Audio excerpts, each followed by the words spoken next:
Who the fuck needs a pre-stream? I don't even know if I'm technically live yet, but hello everybody.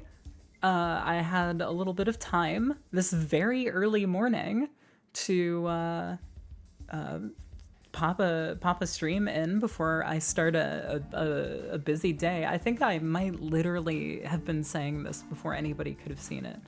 Maybe I should restate that. I've got some time early in the morning before I've got some other stuff going on, and I wanted to play more of this to get it in there. I also think it's a little bit funny to stream this in the run-up to Summer Games Fest. Is that what they're calling that fucking thing? Jeff's video game penis prison. Let's honestly get right to it. This probably won't be a super long thing. I don't know that I'll finish this in this session or anything.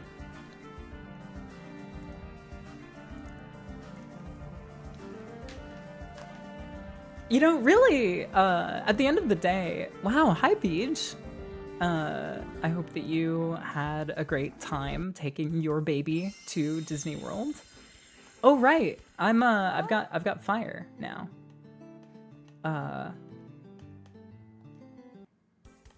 Yeah, so I don't know how many of you were here for the last stream, so I will quickly reintroduce this game's whole shit. I mean, just look at it. I think it's a yes, this is an Evergrace like. I think it's a little bit self-evident. You know, Beej, you've already told me this, so I'm not gonna spoil it for anybody who's not in the know. Okay. Immediately, I don't remember if I came from this way or let's see. I don't think I went this way. I don't think I've talked to... Yeah, this is definitely new. There's no one in South Domi, only Meadowmans. I can't believe monsters are taking over town. I want nothing more than to go inside of this building.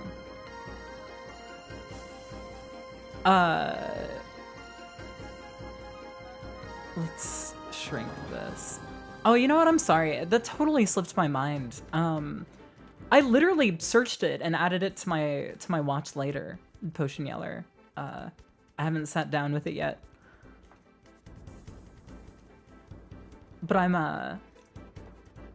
in the swing of, let's say, finishing up some music. So it's been on the mind.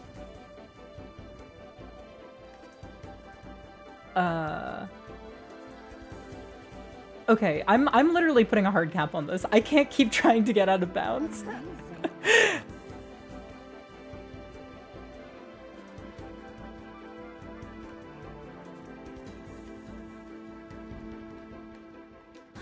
Are these... Oh my god! Look at these little tombstones. Oh, I'm so sad that they don't have anything engraved on them. Ugh. Imagine if this game had a... Oh my god! Beej, you're totally right. That is 100% what this is like. Oh my god, what the fuck is good, Bleach? So good to have you here. I'm honestly just gonna post right past these fucking guys if I can help it. Oh god, I forgot the buttons that attack. Okay, I'm in it. Can I get a beverage check? What are y'all drinking right now? I'm honestly sort of Edward 40 handsing a yerba mate and a glass of Metamucil, which I think should probably tell you everything you need to know about where I'm at right now. To illustrate exactly how much I'm gradienting myself into my 30s.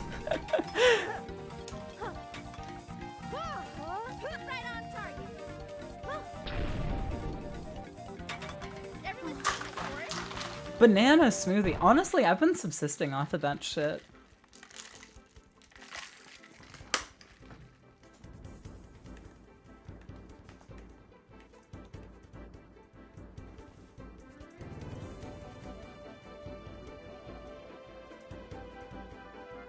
Oh my god, this whole fucking graveyard. It's infested with meadowmans.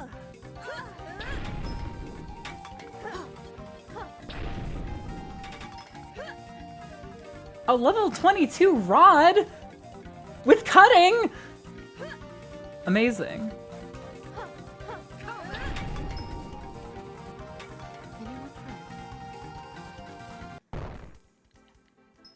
Came out like foamy cream that tasted like coffee. I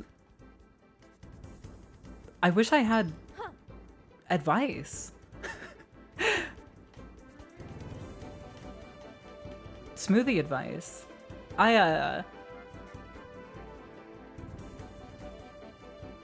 Watching a stream on May's channel with under 100 viewers is so peaceful and nostalgic. Wow. I imagine part of it is that I've been live for 6 minutes, to be fair. But I wouldn't bother watching this if May weren't here, to be honest with you. All right, I gotta bust out this. That's not a rod.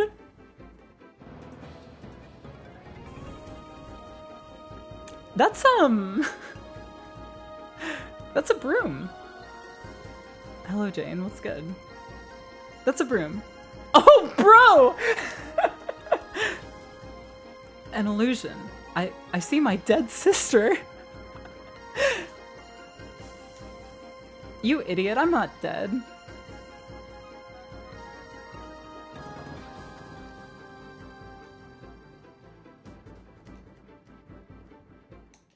It's a boring village.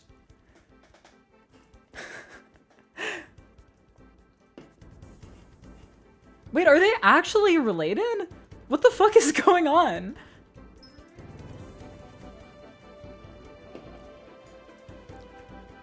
Oh, no shit. No. That's totally a translation thing. Right? It's gotta be like a colloquial big bro.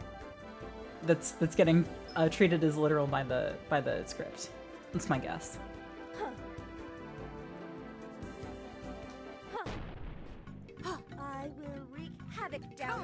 What the fuck do you mean? I don't think he was supposed to spawn up there.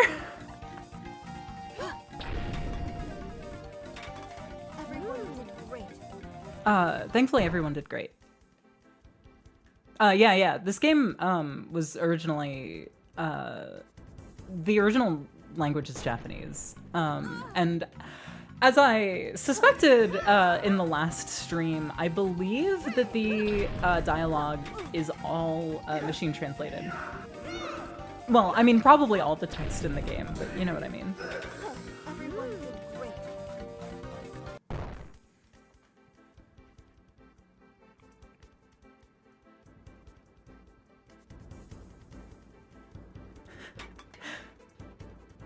Yeah, I think I was like completely overwhelmed by confusion the first like hour I was playing this.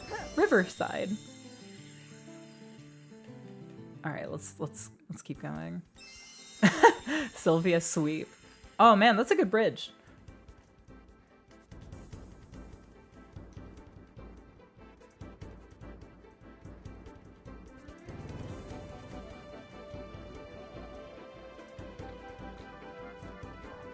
Now hold on. Now hold on. That's not how you spell that.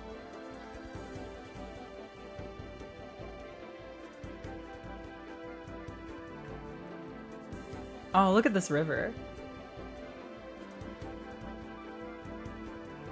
Look at these rolling hills. Oh my god. Oh, this is so great.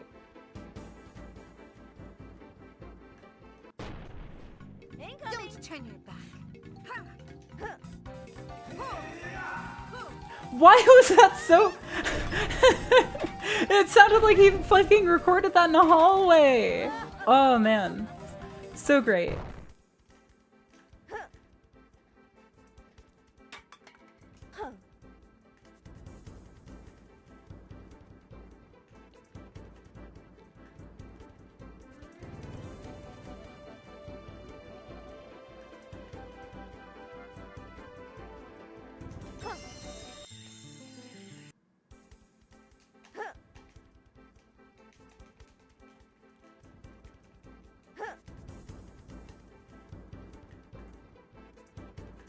Come on.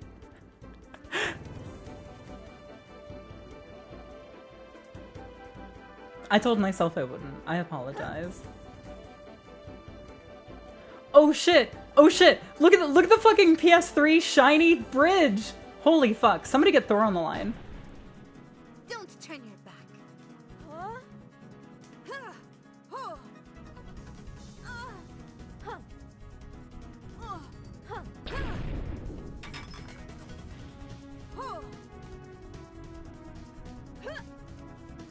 Huh. Huh. Everyone did great.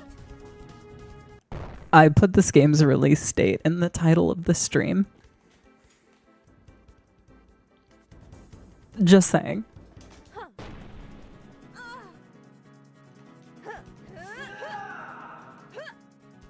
I played the last level of Postal 2, then the stream started. Gaming version of a chat reset.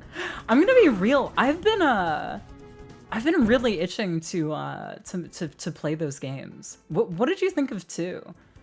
It's one of those things that kind of like fascinates me in the way that like something like Freddy Got Fingered does, where it's like so needlessly like Gen X hostile to everything and everybody that like it kind of doesn't feel real. Like it's almost like difficult to believe that a piece of art was made with that much wanton spite for humanity. And then obviously Postal 1, you know, I think a lot of the reactionary art made in the wake of stuff like the column. Why am I starting this stream off this way?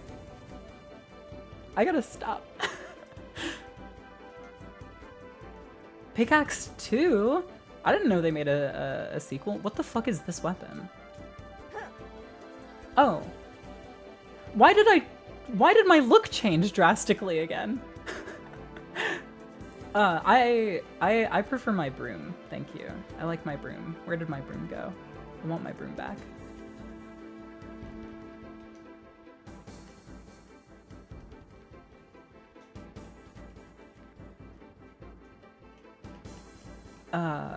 Whoops.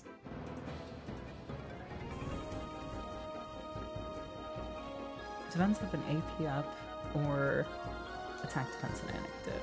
Anecdote. Oh my god. That's like a fucking that's like a fucking lesson they teach middle schoolers. What the fuck is wrong with me? Ugh. Why are you here? Music reminds me of Ephemeral Fantasia. I was literally just talking to some friends about that game the other day. I've tried to buy that game online twice, and both times my order was canceled almost immediately. I think big Xbox is trying to thwart the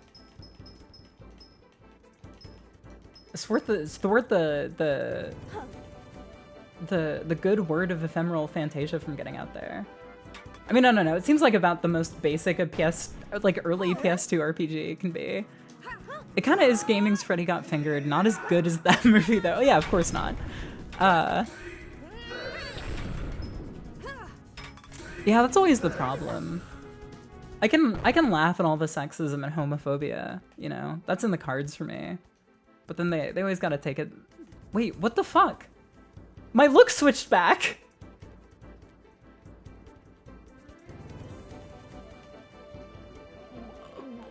Oh, what?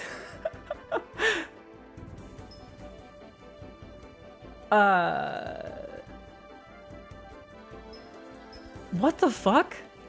If you could force May to play one game, what would it be? A Night in the Woods. Easily.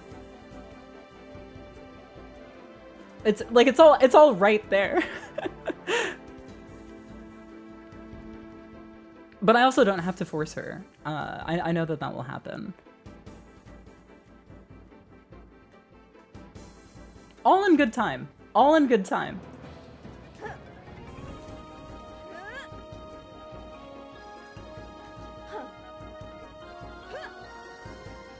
I don't think it has to be a force her type beat. In fact, I believe that she did say verbatim recently to me, yeah, once I'm moved, I think that's going to be the right time for me to experience that game, and absolutely no sooner. And I think that probably she is exceptionally right. Oh, for the question. Okay. Actually force her. That's a good question. Let me think about that. Oh my god, the shiny wood!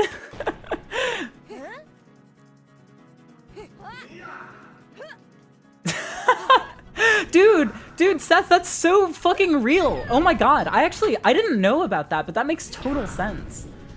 That's so funny. Yeah. And then fucks like us, apparently. Oh my god, this is like a known thing? I will wreak havoc down upon you. Like I know about the kind of South Park angle, trust me. Is he that echoed because he's wearing a helmet? Oh my god, I think I just put that together. Oh, my health is getting low.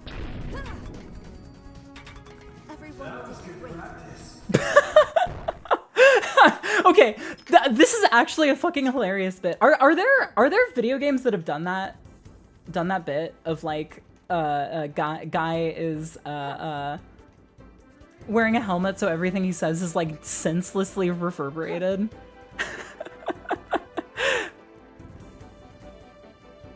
Whoopie Blorbo fan art of Postal, dude! Holy fucking shit. Okay. I know those games are like extremely banned on Twitch, which is why I have my own account. I was seriously like mulling over the optics of streaming those games sometime. I think it would have to be for some kind of charity event, for you know, at least one thing that game is oppositionally defiant against. But you know. Oh my god, there are multiple people in this chat for whom this is true of! Wait, none of the Postal games are banned on Twitch? You're telling me that fucking Honey Pop is banned on Twitch? Oh my god, but not Postal. That's crazy. That's crazy. How much what's the is Honey Pop 2 or Postal 2 the more racist game? I know Postal 3 is like the most racist one, right? Or am I confusing that with Call of Juarez 3? I think I might be getting my games I've only experienced through Noah Gervais retrospectives confused. Oh yeah, Honey Pop 2 is the most racist video game I've ever played. Postal 1? Oh my god. They wasted dude, there are 4 Postal games. The 4th Postal game came out like last year, right? Top 10 most racist games. Honey Pop 2, whichever Call of Juarez game it is. Postal 1, oh, 9/11 racist. Wait, but Postal 1 was 99.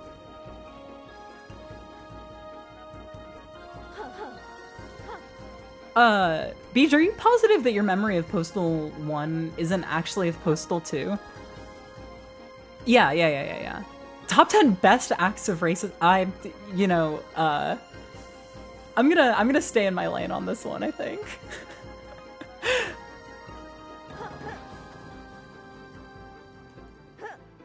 I'm getting a little confused by the lay of the land here. There's a lot of conflicting pathways. Yeah, Postal 1 had school shooting as an ending. Yeah, of course. Oh, I'm totally gonna die. Oh, this is gonna suck. Oh, god damn it. Come on, god damn it.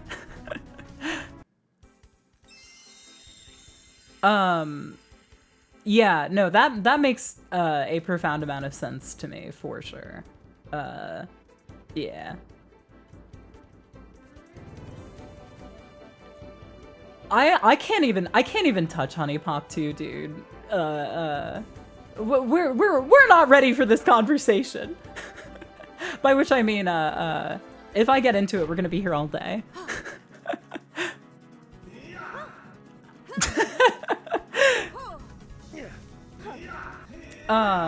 Yeah, I think I'm also very interested in Postal as a piece of art that is sort of an attempt at understanding the, like, I guess it's almost like a sort of like like a Lars von Trier for people who didn't pursue higher education, sort of thing, where it's like, how does this like fucking weirdo like Euro dude have a better grip on like the American subconscious and every ugly horrible thing that makes it tick than our own kind do? What did you think of Popple Mail? It was great. I was not expecting it to elicit as much slur discourse as it did among our audience. Okay, I will say this. I don't even want to get into it. Honey Pop 2 is bewilderingly racist. Just, you know, don't neglect the TSA character, the TSA agent character in that game. How about I just leave it at that? Oh my god, it's Ivy. Hello. Yeah. Why it's worse? Me saying that, it's worse than it sounds. It's worse than it sounds.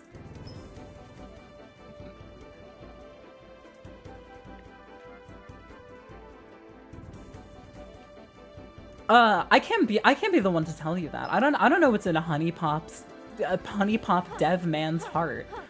I'm guessing probably it's the horny kind of racism. If I had to gesture.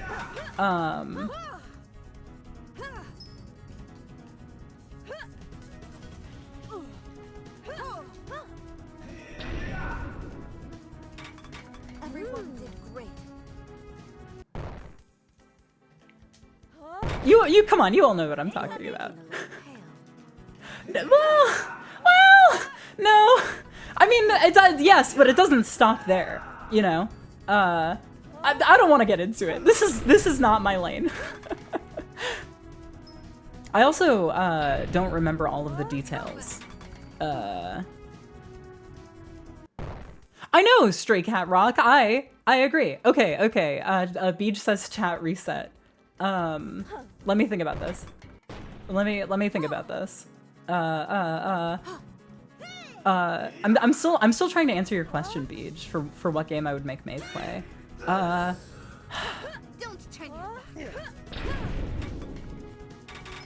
Cause I don't want to torture the poor girl.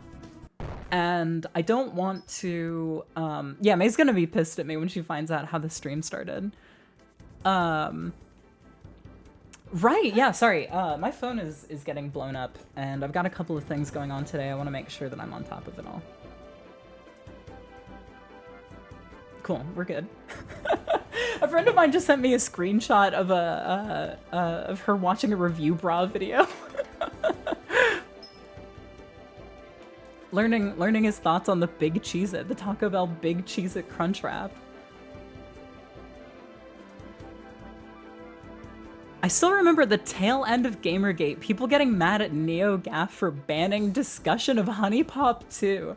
Every single word in that sentence is the most bewilderingly like 2015 thing in the universe, except I think Honey Pop 2 came out like not even that long ago somehow. Which is somehow like the most insane part of this.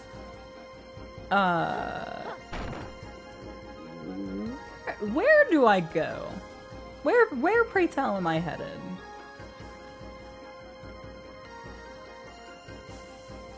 I'm so sorry. I promise this is a normal stream. Honey Pop 1 definitely was Gamergate era. I don't really know when we consider Gamergate era over though. Is it like when people stopped paying attention to the like right-wing ideologues who were making up that sphere. Because in my mind, Gamergate sort of led to the rise in like the like YouTube skeptic, which is kind of like a separate, like those guys cut their teeth on that stuff, and then meanwhile like the like amazing atheist type dudes sort of like aged out in the midst of that. Am I remembering this right or articulating this right? This is all bullshit anyway. I'm sorry.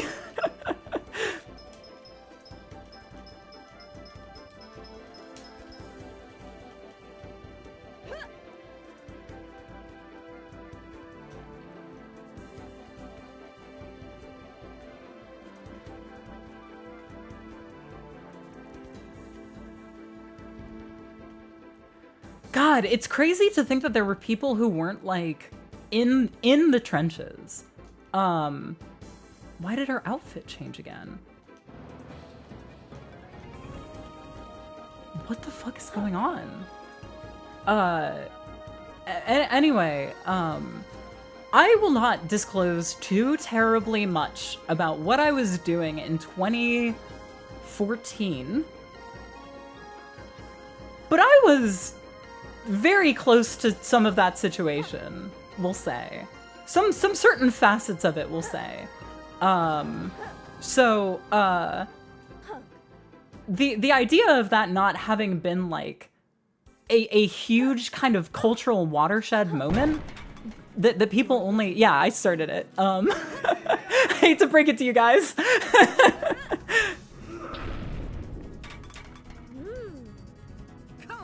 Let's just say it was a wild time to have a 3DS friends list.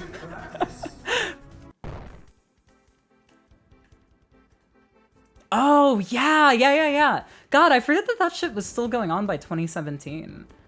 I mean, I know that it's still going on now. It's just like the face of it has changed. People have sort of found more insidious ways to inject that kind of ideology into their work. Pay more attention to the subtext of the things that the YouTubers that you like are saying. I promise that you can discern more about their political opinions from the way they talk about things than whether or not they say women are ontologically evil or not, is what I can tell you. This stream has started on a fucking terrible foot! Seth! I'm sorry for asking you about Postal 2! No. It's me. Please summarize the fucking story of this game, please. What do you mean? I don't know! It's nonsense! It's nonsense. I can't make any sense of any of it. It's incoherent. Yeah, the game is really not giving us much of a foothold, you're right. That is comforting. That was wild. Yeah, Meadowmans are trying to kill you and your two women. And a very reverberant knight who may. What the fuck do you mean? Oh god damn it! Oh god damn it! I'm over here now. Fuck.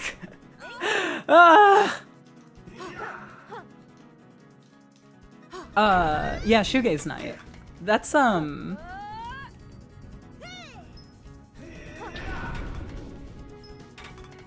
because I think I have to admit that I'm never gonna have a good answer for your question, for your hypothetical.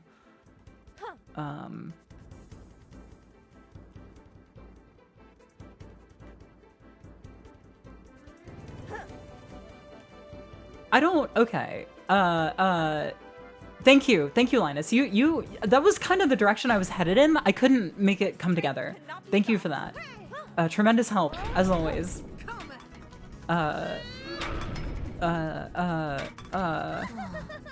Yeah. So what the fuck is actually going on at Summer Games Fest?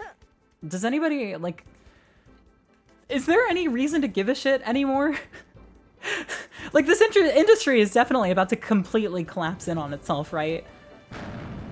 Like, it kind of, I imagine it feels a little bit like going to the state of the Union that JFK got assassinated at, you know?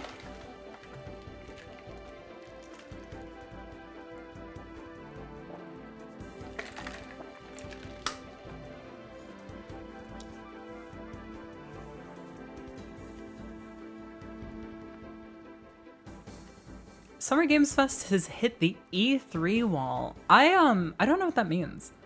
I always thought that all of these events were boring as fucking shit, so I've never really, like, intently watched any of them, unless it was in a stream where I was doing everything in my power to not pay attention. Right on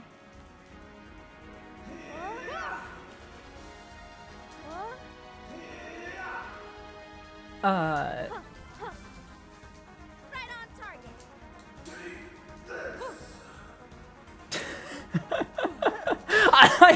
I cannot get over his echo.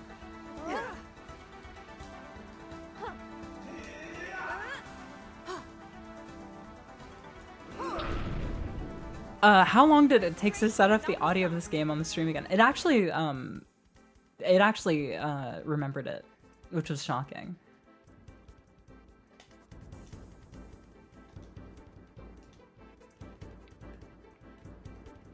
Oh my god, you're right. Yeah, oh my god.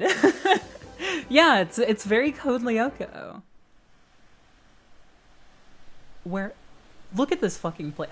Holy shit, look at this place.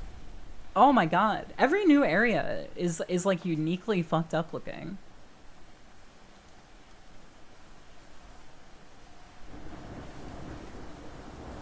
I didn't have any Code Lyoko crushes, but I was uniquely disturbed by the innate French eroticism that leaked from every pore of that show. I was, even as a child who was in the demographic, I was like, is this girl supposed to be taking her shirt off so much?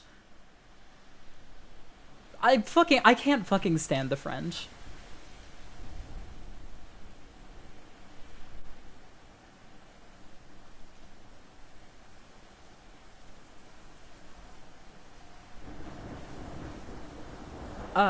Oh yeah, I mean, Totally Spies is a whole other fucking... I was so goddamn bored by that show. It was so unstimulating to me that, I feel survivor's guilt when I think about it. Beej, yes, exactly. Yeah, there were shows like that where every now and again, even though it was on a regular, like, children's network, I'd be like, what the fuck? I feel strange and I can't articulate this. Why do I feel guilty watching this? Gino, so the thing that I remember, I don't remember that in particular, but I remember there was an episode where, like, the two will they won't they kids were like they were like locked in a room where, like, there was like a Wi-Fi controlled thermostat that was cranked all the way to the hottest setting. And so, like, there's a scene where there's so much bra in that show. They like both have to take their shirts off. What the fuck is up with that? Who one, let that happen? Who two kept that in the adaptation for the American market? That happens in Glee. Fuck you. I hope Hydra not on the other side. Yeah, no respect. Whoa! Castle. Now it really looks like Drakengard.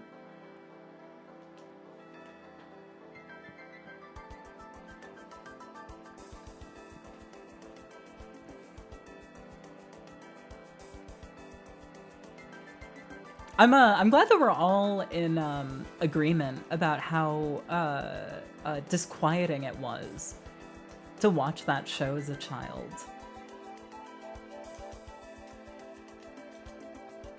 I feel seen. Whoa, what the fuck is this? I just want to see what this is. Oh, it's another one of these.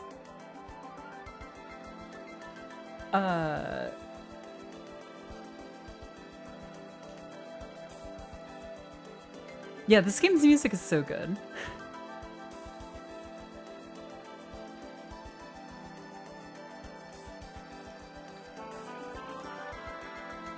There's Masanobu. Okay, well that's like his lick, so that kind of reveals what I was going to say. The Chrono Trigger composer. What is that guy's name? There's a lot of that in this. I mean, I guess the song, it's like almost painfully obvious with that, like, that clarinet part. I feel like there's a, yeah, Yasunori Mitsuda. Thank you. Thank you, everybody. I'm comfortable with being the one person that, did not, remember that guy's name.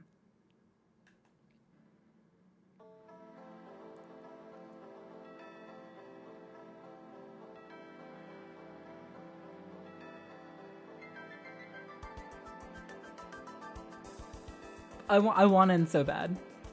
Oh, bro, not here. Oh, bro, not here. Oh, bro, not here. Bro, not here. I was reading it slightly differently.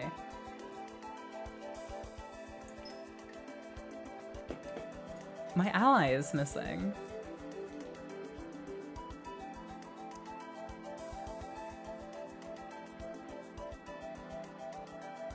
I honestly, I want to be involved in the making of a video game, but strictly, I want to be the person who sources all of the textures. I want to go out into the world and take a lot of photos on a strange, like 8 to 12 megapixel digital camera, and upload them all to the cloud, and then have somebody put them into. My younger siblings keep on adding bro to the start of every sentence to piss me off. The word bro has like re-entered my lexicon in like a nearly destructive way. I don't know why, but it's like for some reason it has entered my lexicon in full force.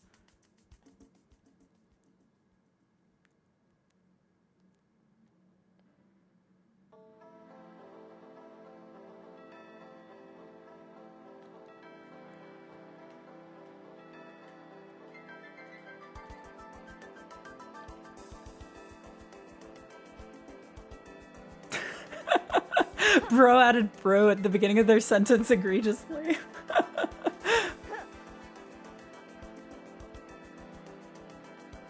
Okay, hold on.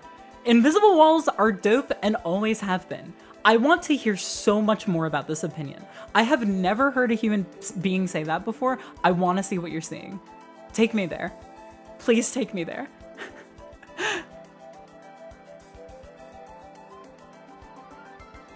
Hella has come back for you. See, I think I've talked about this on stream before, but I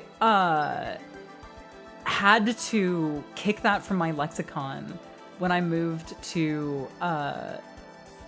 out of Northern California, because going from being around a bunch of people who are who say that constantly because that is within their lexicon, because that is like the the language of the culture, so to speak, is one thing. But around that time, I think Hella was really picking up as like a like sort of like, I think people were starting to treat it kind of like internet slang. And because I'm a senselessly, worthlessly contrarian, idiot dipshit piece of shit, you simply know that I saw that and I was like, okay, this is not my word anymore. I need to give this to the people that feel that they need it.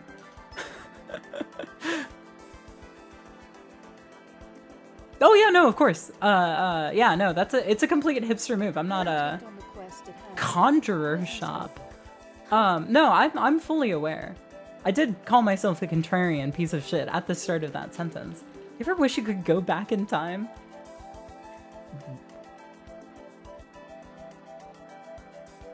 What?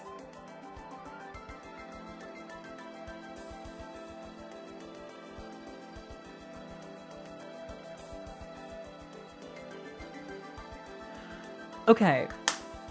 I don't think I have ever played a video game's New Game Plus before.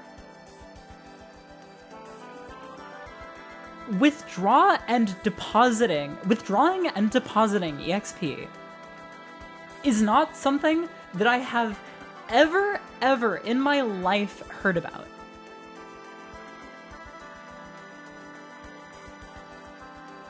Is that a thing? No, we're not even close. We're like halfway through.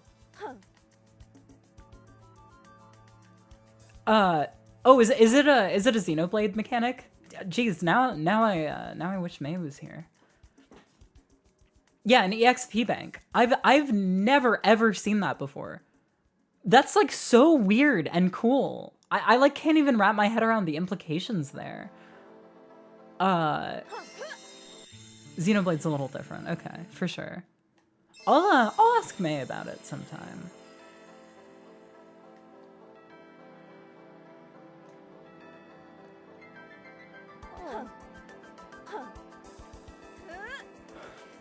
Shot Meadow Man with gun, but it didn't do much. I think they got scared. I think I just found the thumbnail for this stream.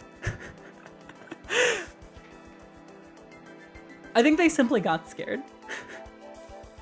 Yeah, Breath of Fire Dragon Quarter. Yeah, I own a repro of that game. I've been wanting to play it for ages.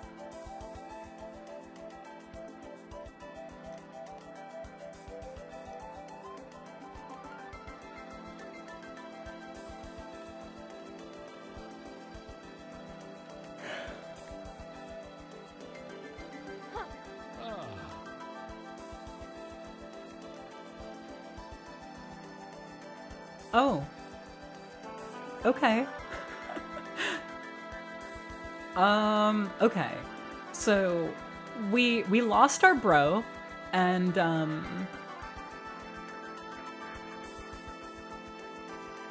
that entrance is blocked off. Things are looking grim. What the fuck? I can tell that this is just like a weird. Oh, okay. I was having a really hard time wrapping my head around what I was seeing there.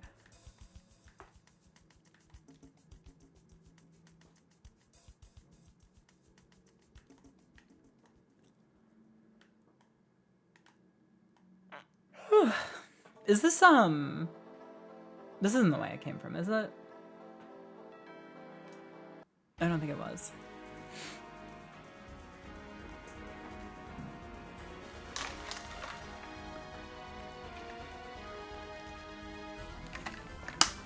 I think it might be a Meadow Man sword.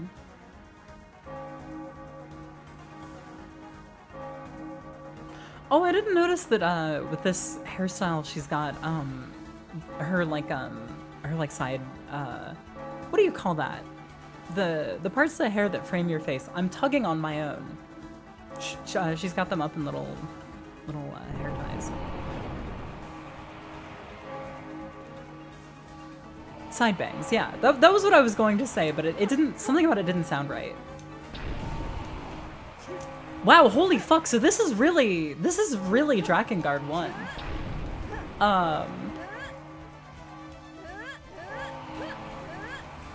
What the fuck is going on? Is this not a real enemy? Am I supposed to be doing anything?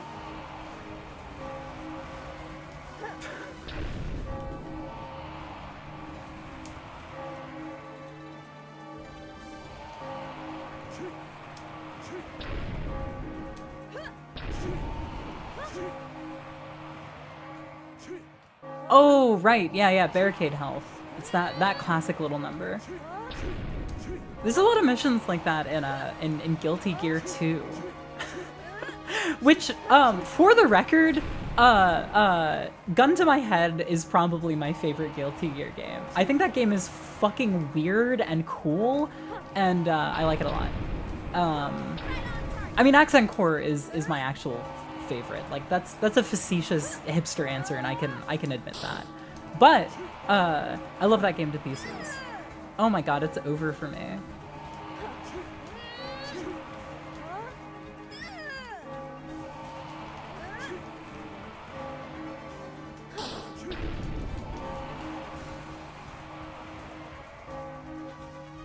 Favorite Guilty Gear character? You know, I kind of had a hard time really bonding to one in particular, so I kind of just rotated through all the girls. Like, it might be Jam, it might be May, it might be Bridget, it might be Eno, it might be Baiken, you know, it could be any of them. All women are queens. Oh yeah, Guilty Gear Isuka's fucking weird. That game's great.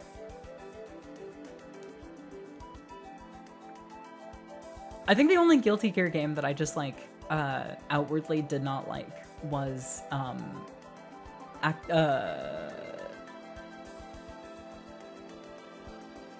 what was the one that came out on like PS3 or PS4 and stuff like that? The one before Strive.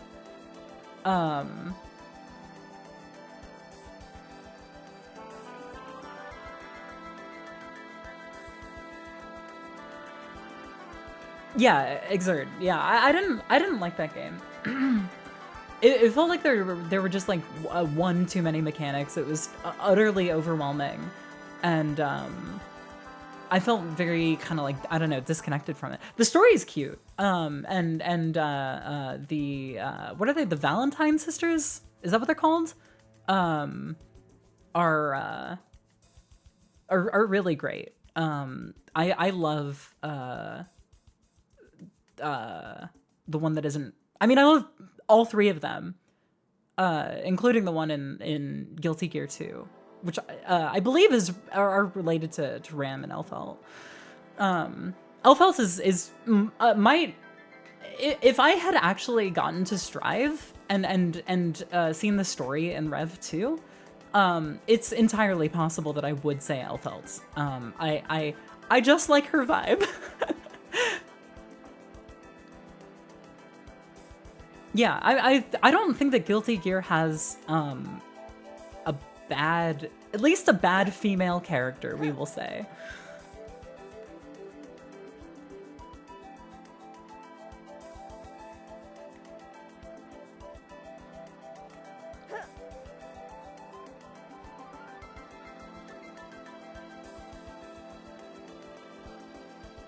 Yeah, Elfelt's redesign in Strive is really cute, yeah.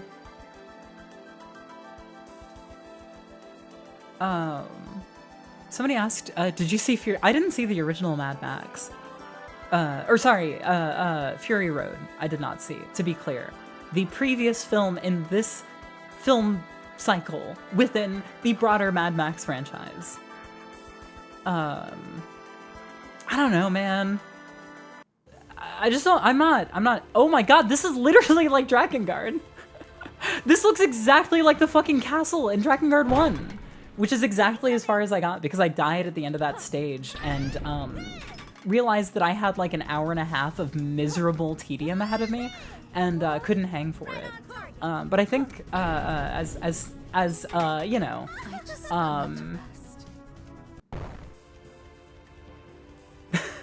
Bedman is fucking hilarious. Bedman is a character concept that is impossible to hate. It's the stupidest shit in the world. I wish Dem was here. Dem's a Guilty Gear brain genius.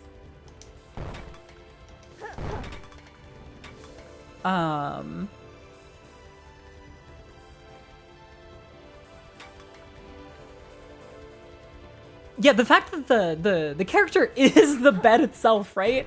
Am I remembering that? Okay, let me see if I can intuit who Dem's favorite Guilty Gear character is. I honestly might say that he's a sole bad guy, which I think is a great answer personally. But I would also say who's the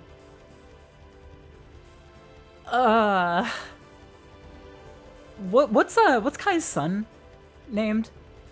I can't remember his name, but I could totally see him being Dem's favorite also. Sin, thank you. God, what a stupid franchise. Oh, you know who my actual favorite Guilty Gear is? Fuck everything I just said. My favorite Guilty Gear character is Fanny. That's an easy cop-out answer. Catch my breath.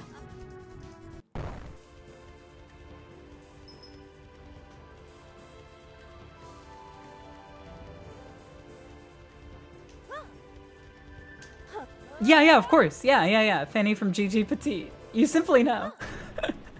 It's you know, it all comes down to the nurse girls. I always think that they're so cute. Dude, holy fuck. I have you all seen the beta design for Yuna Final Fantasy X, where she's like a nurse girl with these like gigantic wings sprouting from her head? Needless to say, we were fucking robbed. What is this cat box link? All right, that's a good image. Let's see if I can put this on the stream. There we go. You saw it for like 2 seconds. That's all you need. I don't know why dragging and dropping images, they'll display for like 1 second and then they get deleted. But ideally, you got to see it.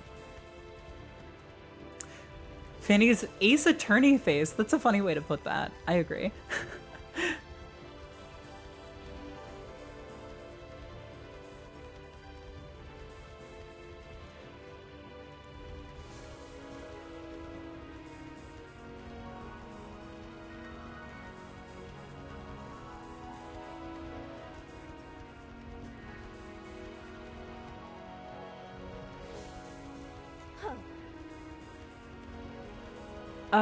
It's basically the easiest thing in the world to emulate WonderSwan. If you're on a MacBook, you got fucking, what is that shit called? Like OpenEmu? I don't even know if that's still in active development. I haven't played a video game on my MacBook in a very long time. I just need to rest. New update came out very recently. Yeah, I think I like stopped using it. Not like willfully, but just like, I don't know, I just wanted to play games in different ways.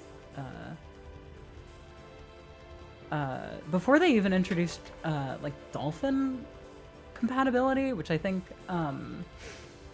they did. Yeah, Mednafan is another option.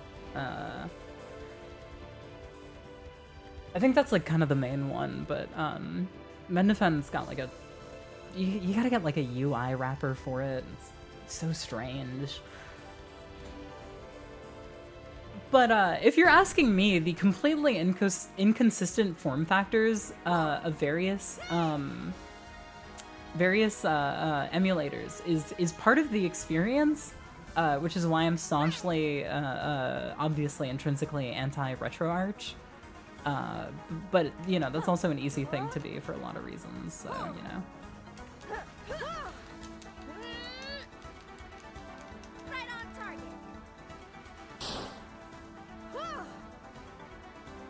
Yeah, I really like that it's riding a log like a hoverboard. That's inspired. Oh god. Oh god.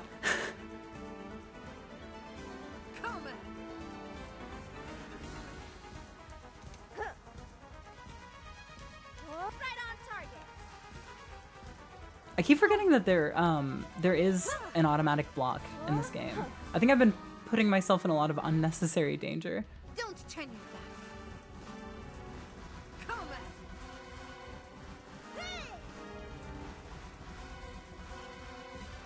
Don't turn your back. I just think it's weird that Citra got tanked like when it did. Cause that shit was in development when the 3DS was like a console that people that they were making money on, right? Maybe I'm misremembering some of the context, or maybe it's a little bit less cut and dry than I'm remembering. Because of the Luigi's Mansion 2 remake? They're remaking Luigi's Mansion 2? Oh yeah, the Patreon. Yeah.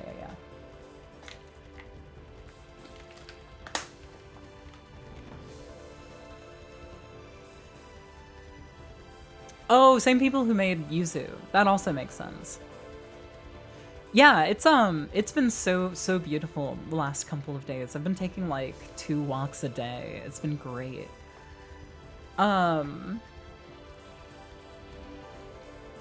I feel like remaking Luigi's Mansion 2 is if like they suddenly ported the fucking Donkey Kong Game Boy Color games to Switch Online.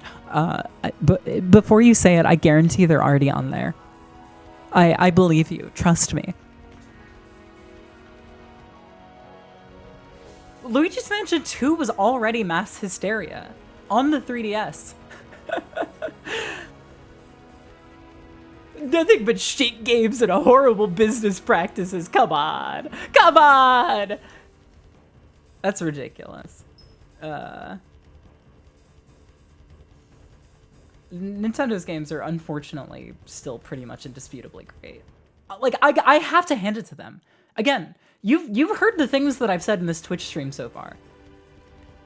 I have got... Come on. Come on. Come on. Come on.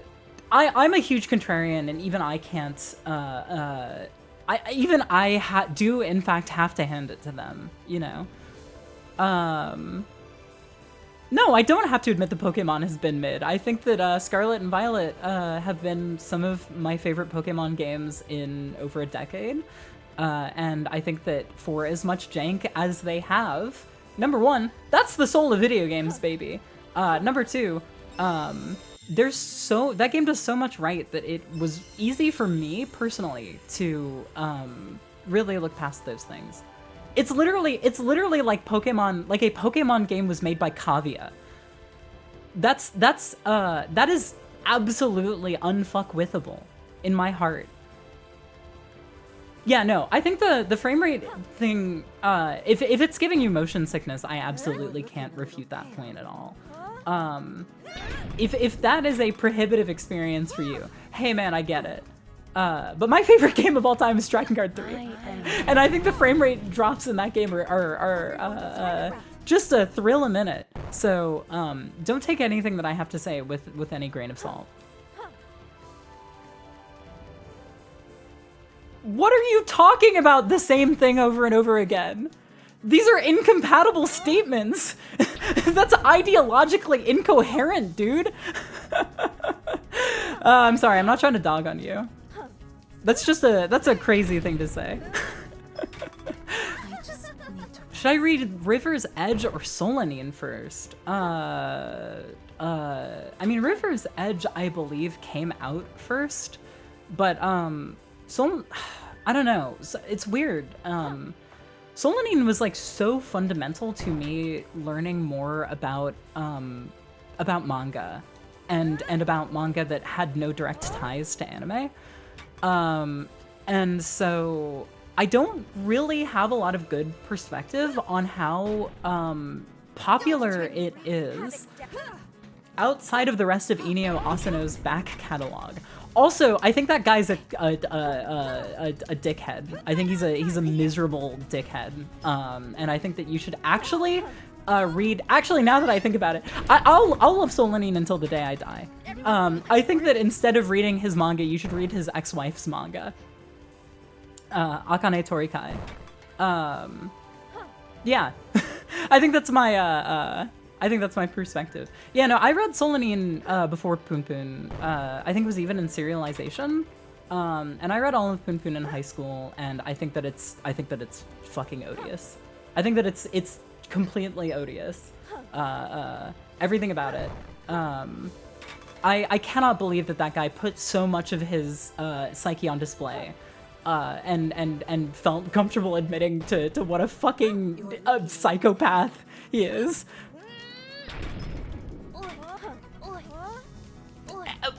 Which one? Name one. Name one. Oh my god.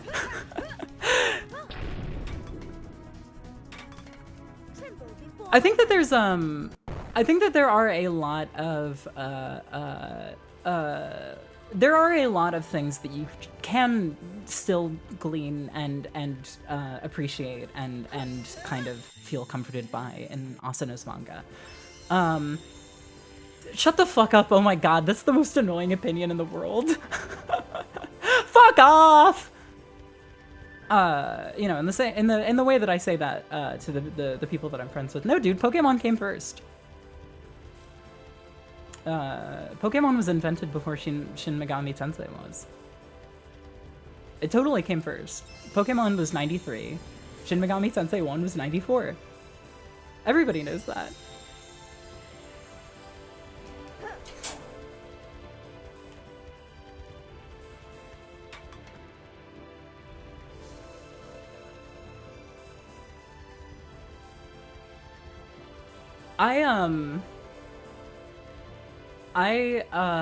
I think that there are a lot of things that are probably still very valuable about Asano's work.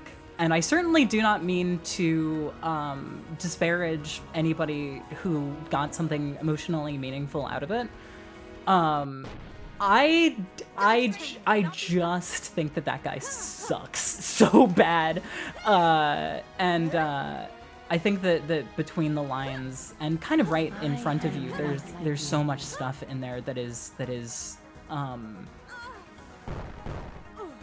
absurdly offensive to me as a human being that cares very deeply about other human beings.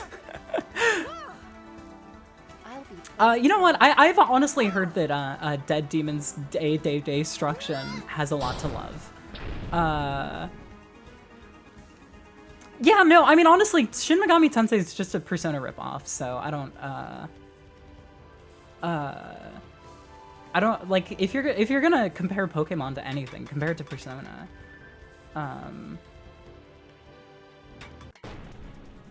You're looking a little pale. Come at.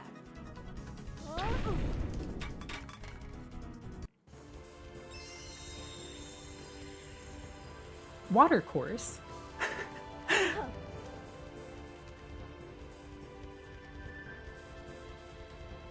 Yeah, I think that there's a lot to relate to there.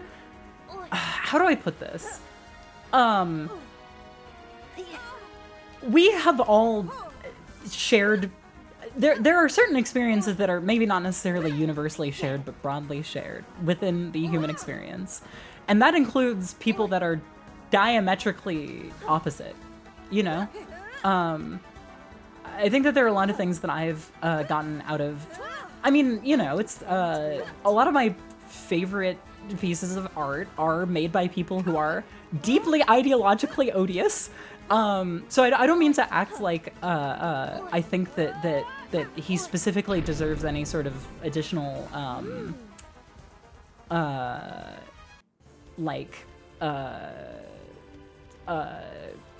not punishment isn't the right word. I think you get what I'm trying to say.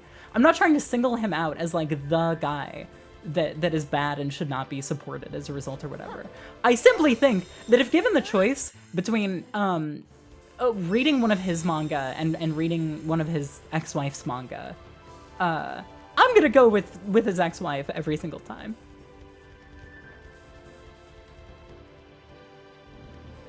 Yeah, no, the first couple volumes of Poon Poon, I mean, that was why I was so, like, I was legitimately, like, touched by it, and kind of kept reading it, I think almost because the way that it escalated as a narrative was so, like, soap operatic that it kind of, like, it sort of kept me invested in the way that that sort of thing does, where it's like, oh my god, what is going to happen here? How does this get any worse? I've got this morbid need to continue to look closer and closer. But that early stuff is there's just a fucking vibe about it. That like primary set piece in that first volume, that like abandoned factory, I have not like looked at a panel of that manga in 10 years. But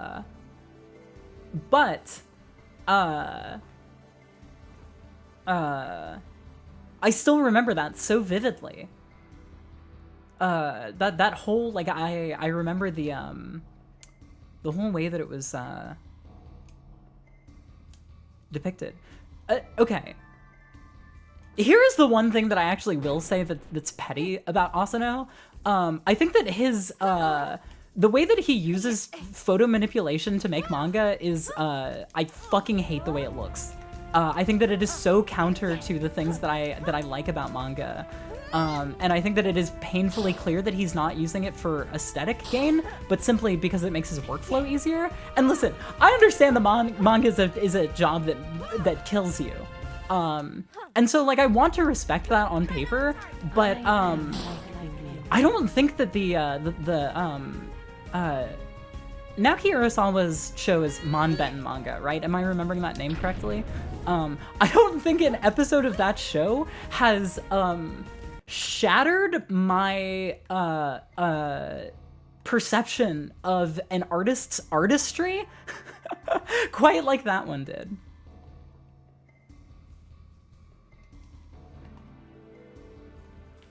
Like, watching him take a photo of his, like, shitty Logitech mouse, and then, like, turning it into a spaceship was, like, embarrassing. Because, like, you look at it and it's like, you can tell that he thinks it doesn't look like what it is anymore.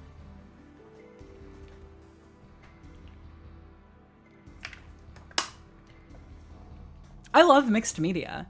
Does not want assistance. Right, fuck me, I forgot about that. That's actually Linkara movie shit. That's brutal. That's so fucking funny.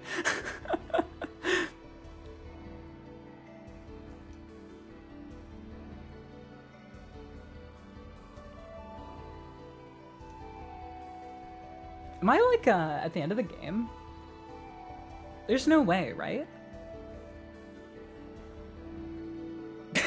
Tim Buckley dragging and dropping the ice. Fucking exactly. And like, there are, I mean, okay, just to recenter, I think Solanin is amazing. I think that it is one of my favorite installments in the post 9/11 Japanese art that somehow understands the American post 9/11 landscape better than Americans did. I guess to tie it back into, this is my second session playing this game. It's more than an hour. I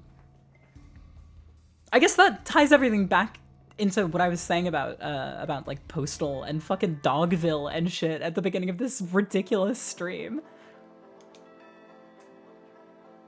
Every curse has not been lifted, but the number of Meadowmans must have dwindled considerably.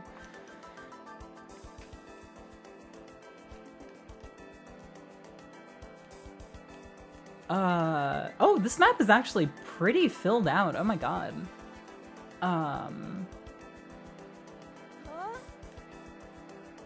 So this is the way that I went to do that. Oh man, that's rich. It is, that's so funny. Oh my god.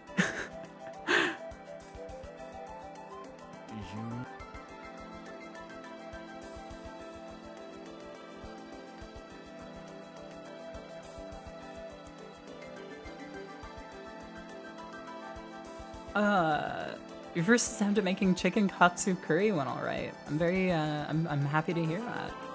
The funny thing about 9/11 is a really funny way to start a sentence. Is that like it's the reason we have modern Kamen Rider. The creator thought that people needed hope and belief in justice post 9/11. Fuck, I forgot about that. Yeah, I think Nikki told me that years and years ago. Yeah. Yeah. I mean, the 9/11 footwork video is the best piece of post 9/11 art. To be clear. But I mean, look, you know, like Drakengard 1 is also a direct result of 9/11. Peep TV Show, my favorite movie of all time, also the direct result of 9/11. See, there you go. Perfect. You fucking read my mind.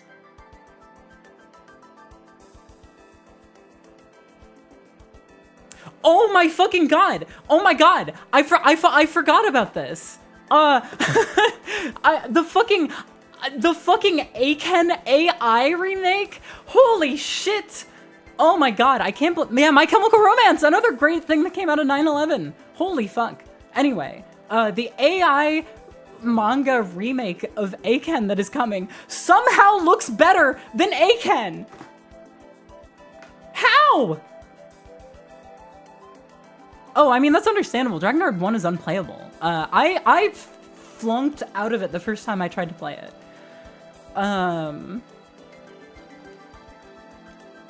Yeah. Someday I'll finish it. Eventually I'll finish it. In fact, I believe I said last stream that I'm planning to play it with May.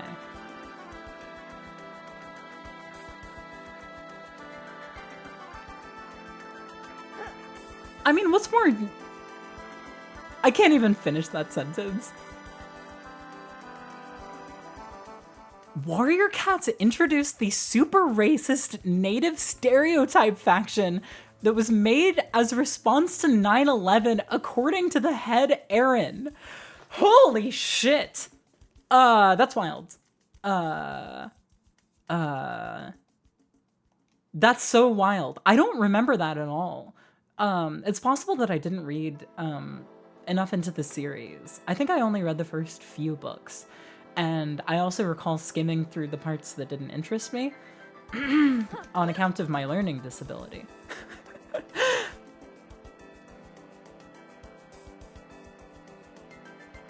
Yeah, no, I'm really glad that the Warrior Cats have been a recurring element of this stream. Legend. That's just what my grandpa says.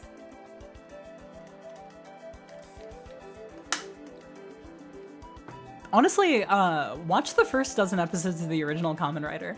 That shit is unreal. That shit is so sick. Or sorry, first 14 episodes.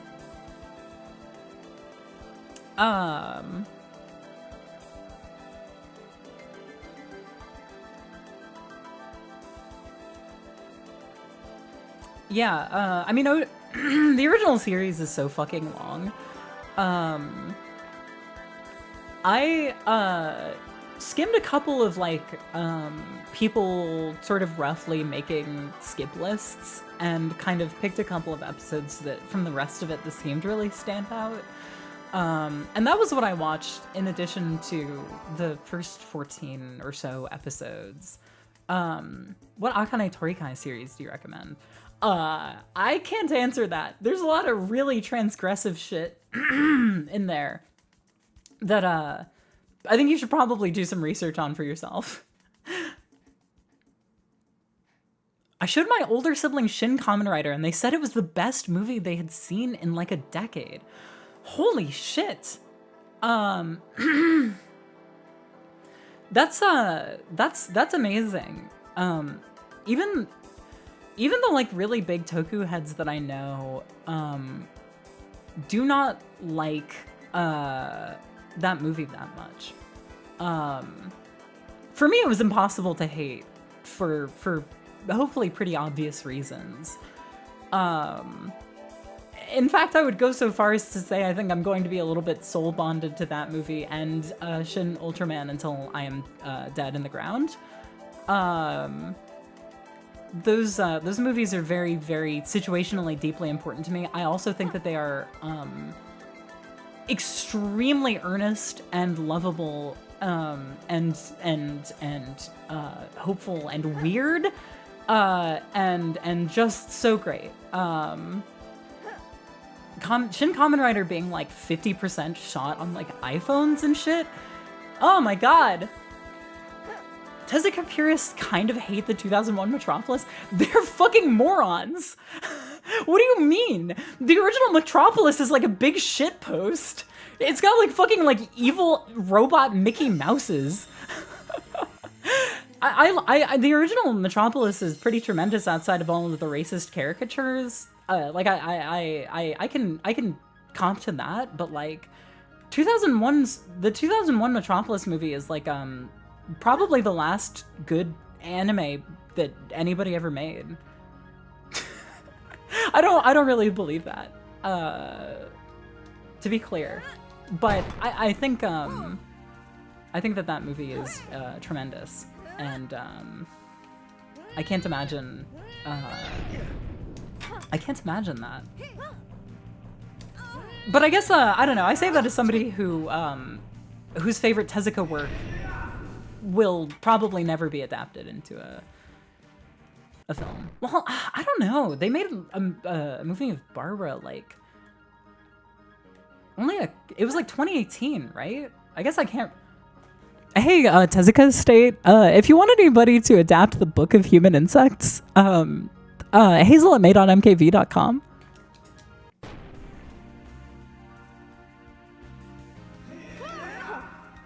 Yeah, I mean, it almost feels like a little bit too literal to make the Book of Human Insects into a movie. I'm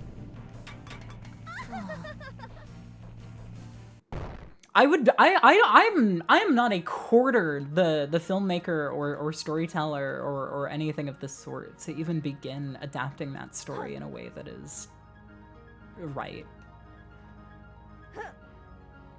Oh, I need to read Apollo's song. Yeah, and you know what? I heard that Dora remake was actually quite good. I can't guarantee that, but especially from people who had read the manga comparatively. That secret desk drawer shit is so funny. It is so clear that the people that were freaking out about that really did not know that much about Tezuka. Do me a favor and look at his early shoujo series, Marvelous Mako-chan? What is that called? That's the most perverted shit I've ever read in my entire life. I was aghast reading that. Does anybody know the specific name of the... Yeah, Marvelous Melmo. Yeah, that is legitimately maybe like one of the most perverse things I've ever seen in my entire life. Way more perverse than any sexy mice or snake women could ever be.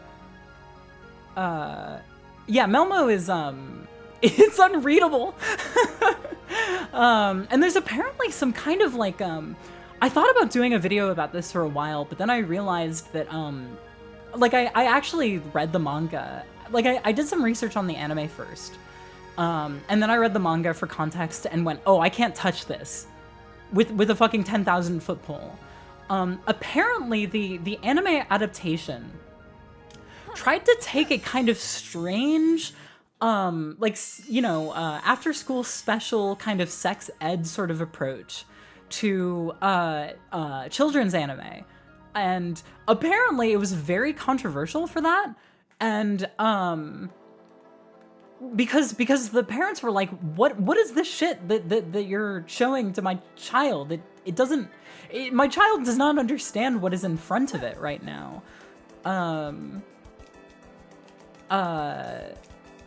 But I was only able to find like one Japanese language source about it.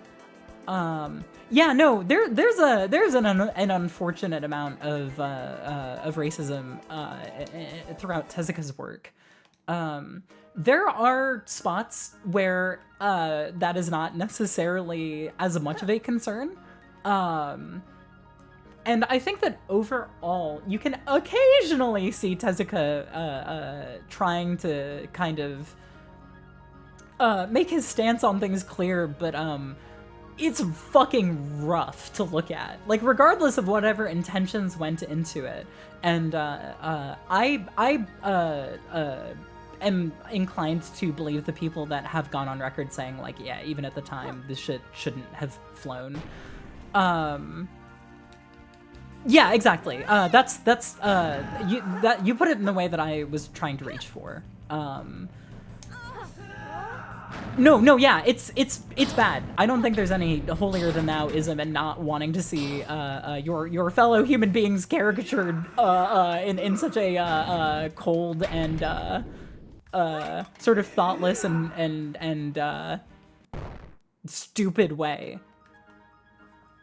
It's rough.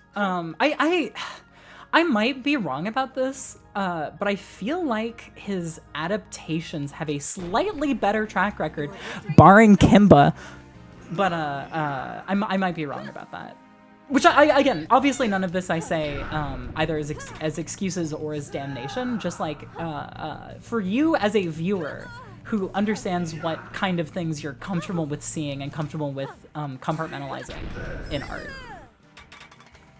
Tremble before my might. Let me open the door for my little cat Wander.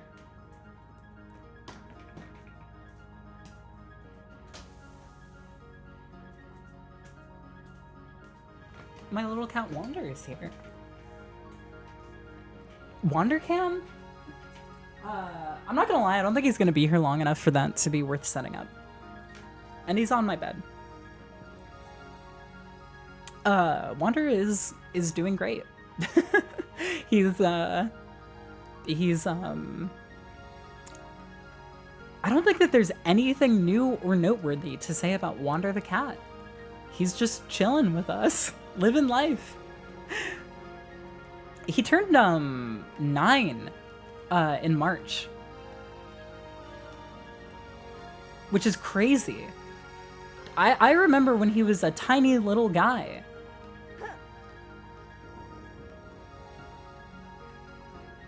Oh,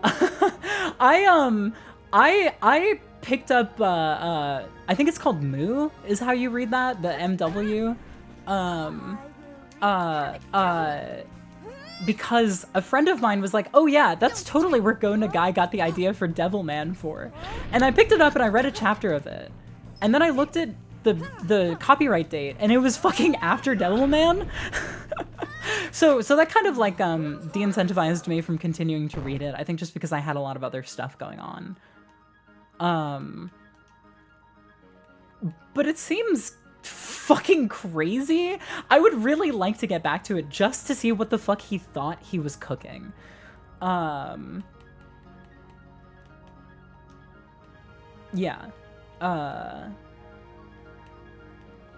All I'm gonna say is if I was Tezuka, I wouldn't have made it. Yeah, no, Devilman was kind of just like birthed from thin air, you know? I kind of don't think that even Go Nagai really made Devilman.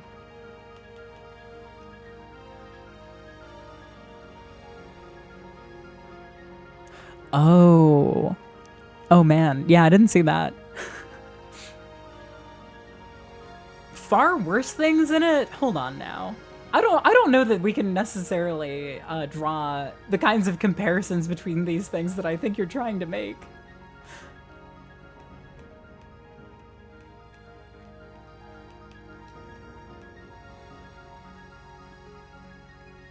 Yeah. Right. Like in totality, that's not like, it doesn't start or stop there. I see what you're saying. Yeah. It's kind of crazy that the Book of Human Insects is such an easy recommendation for me to make. Even though, like, I think that I would absolutely understand it if somebody's takeaway from it was, wow, this is really great insight into how frightened men were of women's liberation. I kind of see it in a slightly different light, but I also don't think that that's like not a component of it, you know?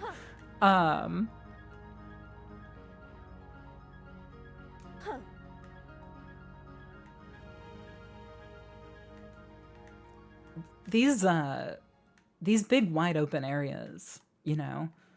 I'm used to this game being a straight line that you walk in. Dude, yes! Yes, that's the way to do it. Devilman is the best. I gotta be so honest with you. I've read so much manga.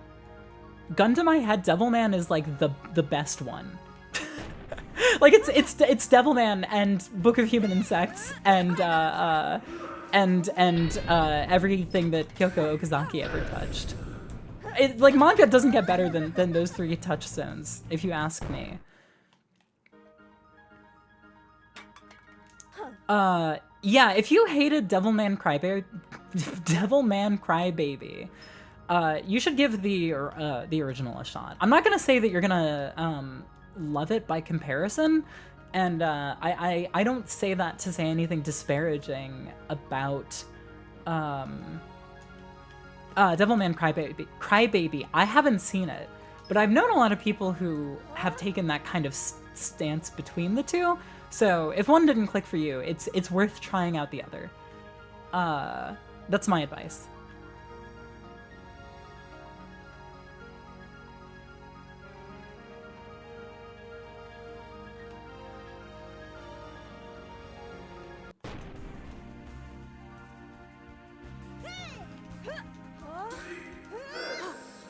Dude, I have heard so many people say that their dad owned Urotsuki Doji. What the fuck is up with that shit? Oh, there are too many hentai dads. Do you happen to live in the UK? Okay, that does make sense. Oh, I'm sorry for anything that's getting held by Twitch. I literally don't have enough screen real estate to have the auto mod open. So feel free to restate your sentence. Yeah, I guess I should have known that it was mostly a UK thing, because Manga Entertainment put that out, I believe. Both stateside and domestically in the UK? Maybe just in the UK. No, I'm sorry. Urotsuki Doji was the first anime that came out on was it Anime Goes? This is the kind of shit that I would need to watch one of my own videos to refresh myself on. But I'm not going to do that.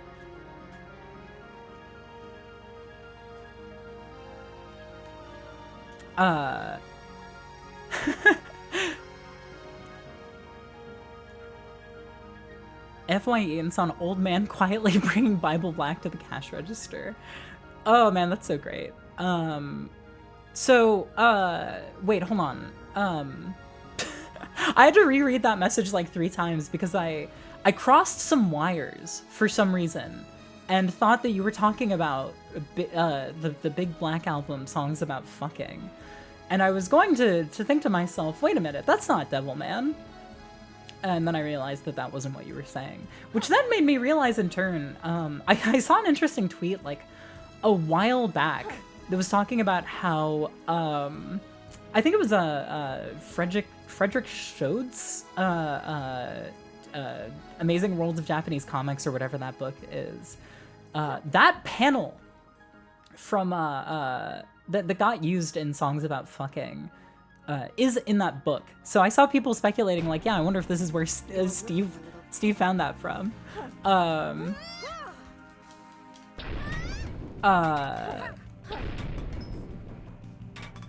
just need to catch my breath. But yeah, I don't know if I've ever learned what manga that actually is. I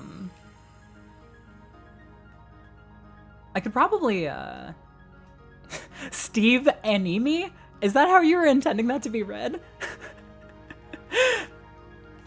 I know that this is like not a new or interesting observation, but fucking rest in peace, man.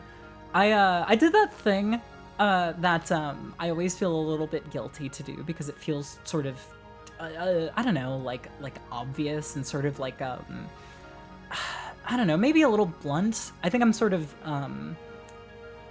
uncomfortable with the idea of reappraising an artist after their death or because of their death. Yeah. No, of course. But yeah, no, I went back and watched a bunch of interviews with him, and it's insane what an extremely well-spoken guy he is. He's like so on the money most of the time that you really kind of have to just like you had to just sort of like comfortably look past all of the shit that was like, okay, this is him like selling himself and selling his business through like a sort of ideological slant. Like I see what he's doing here, kind of thing.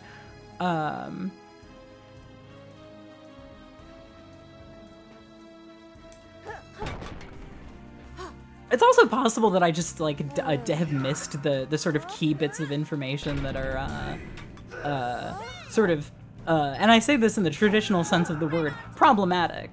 My kind of like based on everything that I know, the worst thing I could say about him is he's a fucking he was an edgelord, a Gen X edgelord, just like all the rest of them.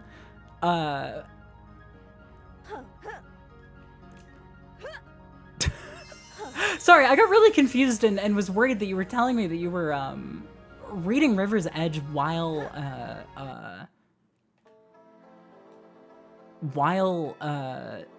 watching this stream.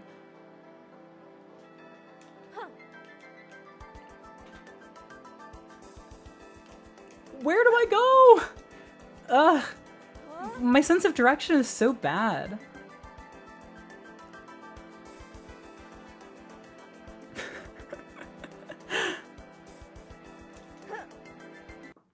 I'm trying to discern if the implication here is that the book is left in the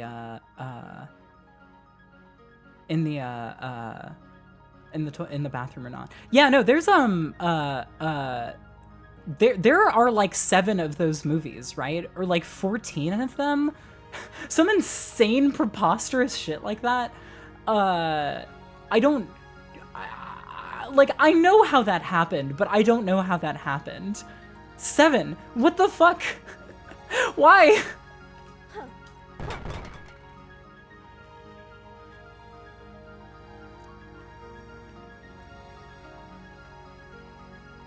Charge your phone. What if your mom calls you? I will wreak havoc down upon you.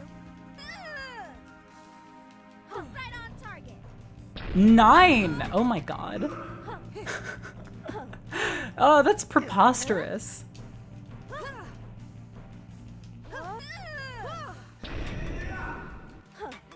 The crapper is like the slammer. They're making more as we speak? Fuck off. That can't be true. You cannot tell me that we are going to get a new film with that name in the year 2024. I refuse to believe that. That there's no way. That's a piece of work that only could have come from the most decadent sort of money fueled 1980s. And then obviously holding over into the Blake. Okay. Okay, that makes way more sense.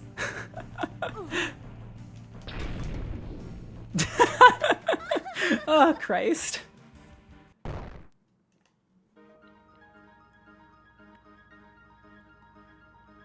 I mean, there are like hundreds of chapters of that manga, right? Like, it's just one of those seinen that just got serialized forever. Cause it's like you know, Golgo 13.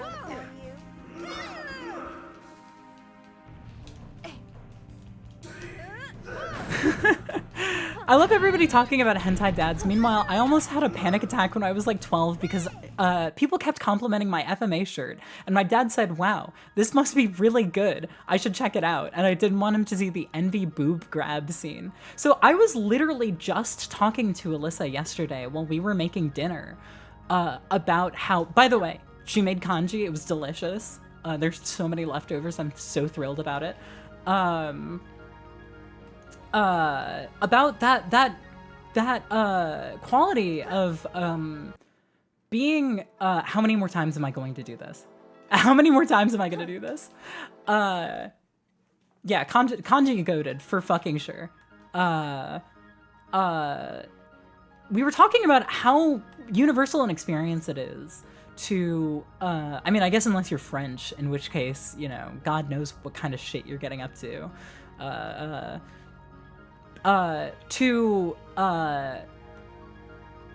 Know innately, to be discreet about knowing and liking anime around your parents.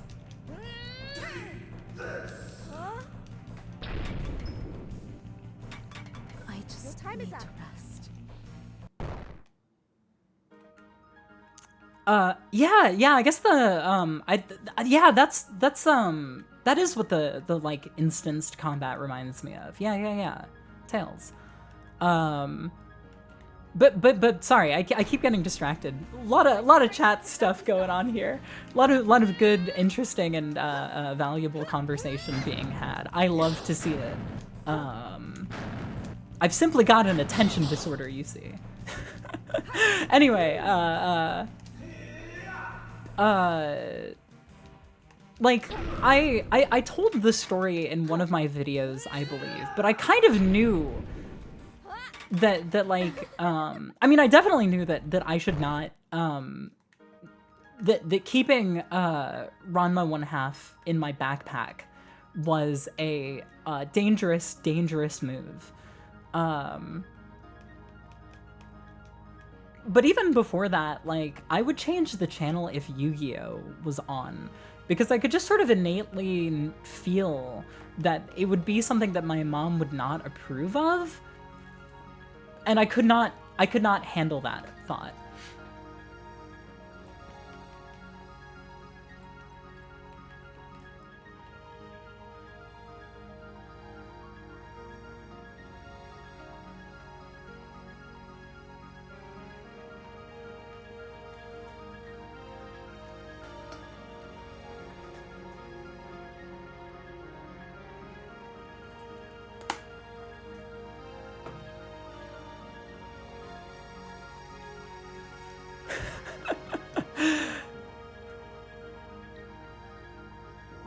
Dude, I'm not gonna lie.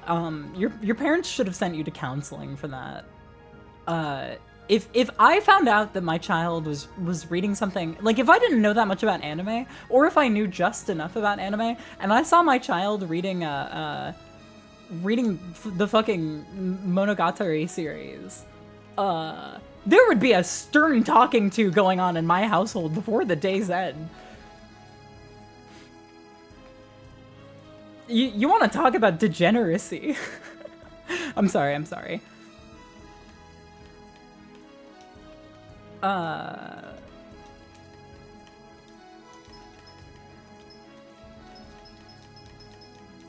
Okay, but watching Soul Eater on the Family Wii is great and woke and smart. To be clear,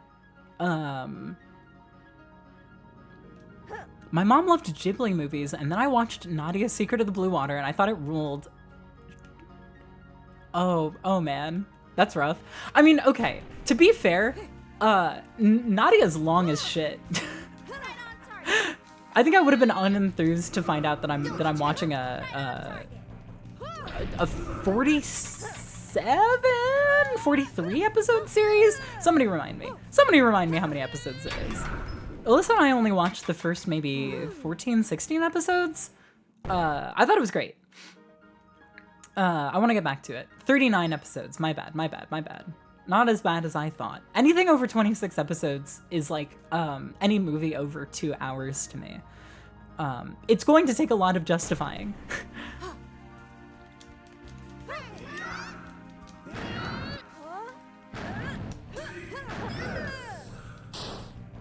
My two most vivid Nintendo Wii Netflix app watches were Hell Girl of all things, which I remember watching maybe like a week after I learned about the Japanese Red Room urban legend, which there's an early episode of, and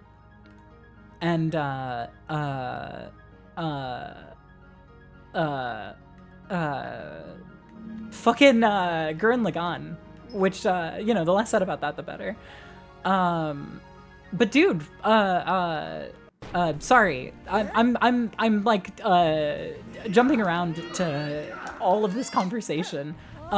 Yeah, Chrono totally awoke something in me watching it as an adult, and it's a deep and unabiding maternal instinct that I have not been able to shake since. My God. Fucking, that goddamn cartoon gave me baby fever.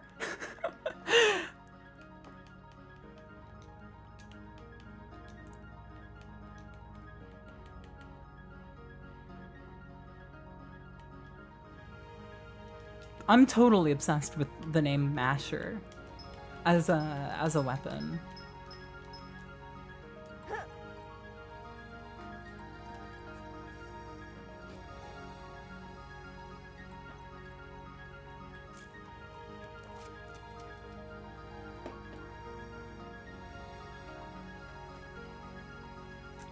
Dude, Rocket Coaster.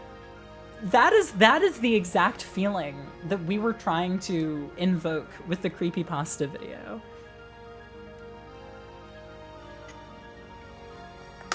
I wanted that video to feel like you were watching it on the family Wii way too late at night.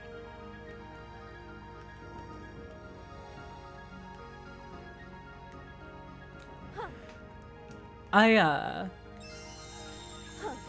don't want to overhype it or anything, but I've got a small project that I've been kicking around in some of my free time that I did it again.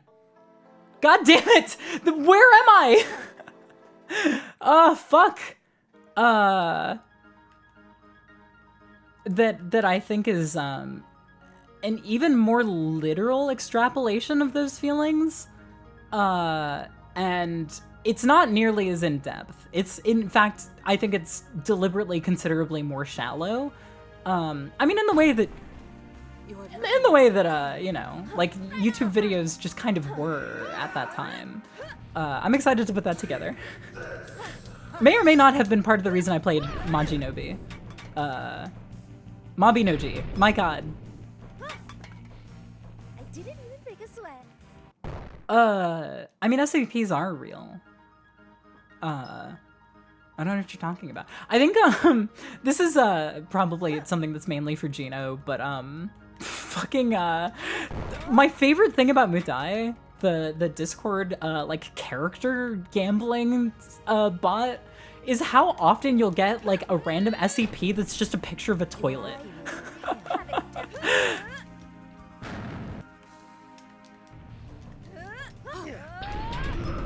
Yeah, guy dealer. Yeah, see, good. I'm glad that everybody does colloquially know it as guy dealer. I didn't want to assume.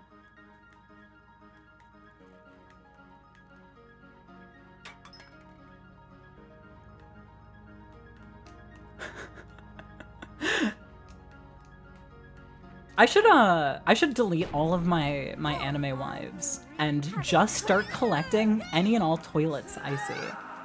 When I started rolling in there, I thought about for a split second just getting every single twin tail girl, regardless of what they were from.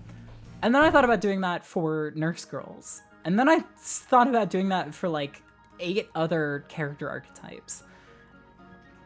And then I just got characters that I love. Guy Dealer nearly tore apart one of my college game dev teams. Please tell me this story. I gotta know. Please share this with the class.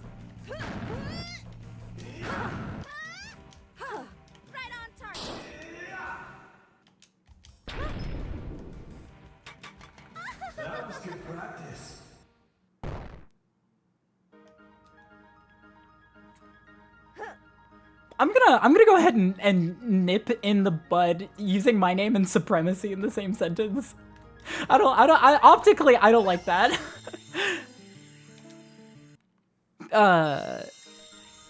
There's somebody else made a video about Pokemon spaces like mine, where I believe that they name drop my video, which is why I haven't seen it, because I am scared and embarrassed by everything, and I'm shy. But if anybody knows the video that I'm talking about, or you might even just be able to search favorite places in Pokemon, there's at least one other video like that out there for you that I would recommend.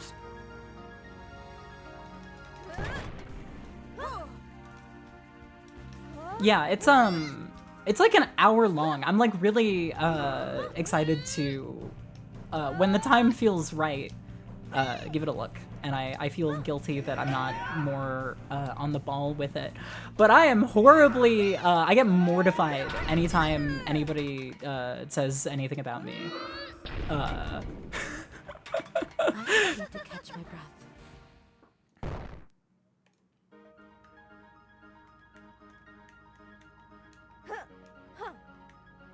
I cannot imagine the chaos that would ensue if Meadow was in a server literally any larger than like 8 people. No, dude, it's not stealing. I want more people to make videos like that because I think that spaces in video games are like the whole reason why I care. I was hoping that that video would inspire people to make it about other games. Fucking do it, please. Especially because Kingdom Hearts is an aesthetically great game. Absolutely. Yeah, no. I don't think that I have ever seen a video that has made me feel like, oh, this is being, my idea is being stolen. I didn't realize I could walk in this water. I didn't realize I could walk in the water. Unless it's like literally like one word is changed from a title of mine and like the thumbnail is similar, which has happened a couple of times. But like, that's how you find your fucking style sometimes, okay? Rip me off, man. I don't care. Just make sure that you're, you know, that you're being conscious about what you are feeling out about your own proclivities and style while you are doing it, is what I can say.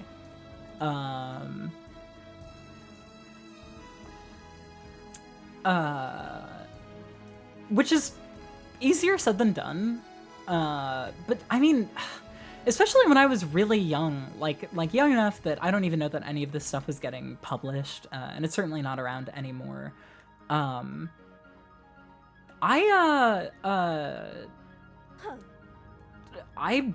It's like, it's really frowned upon in like illustration to trace other people's art to learn from them. And I think a lot of that comes from, and these are opinions that I'm mostly parroting from Melissa, so this might be a little bit incomplete. But I think a lot of that comes from how controversial and obviously morally and ethically wrong it is to trace and post art. But I think that a lot of that kind of discourse has made people think that it is bad form to do that as studious practice. And I think that that's ridiculous.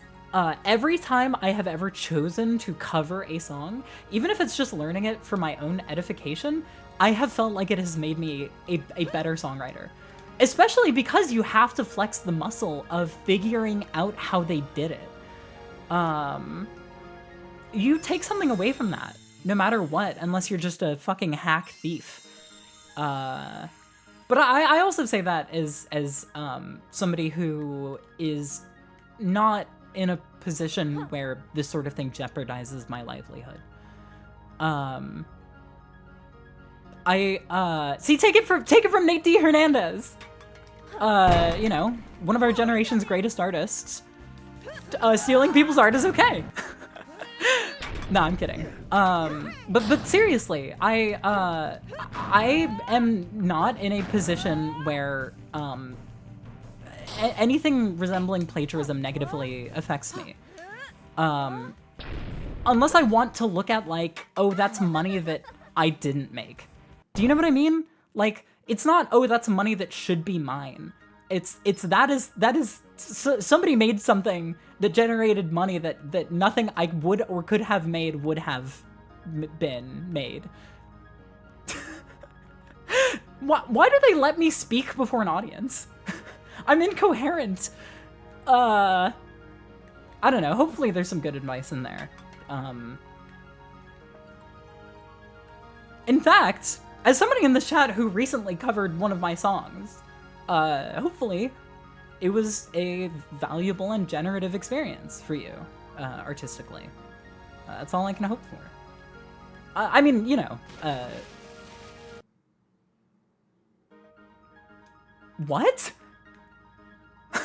I'm this fucking far into this game and I'm only just now finding out that... Huh? Oh, that's so great. That's amazing. Fuck.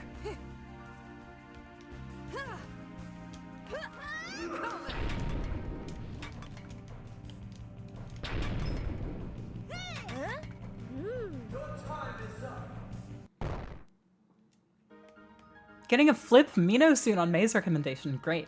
I think any camera with either USB or SD card output is like the perfect starter, like vintage quote unquote digicam.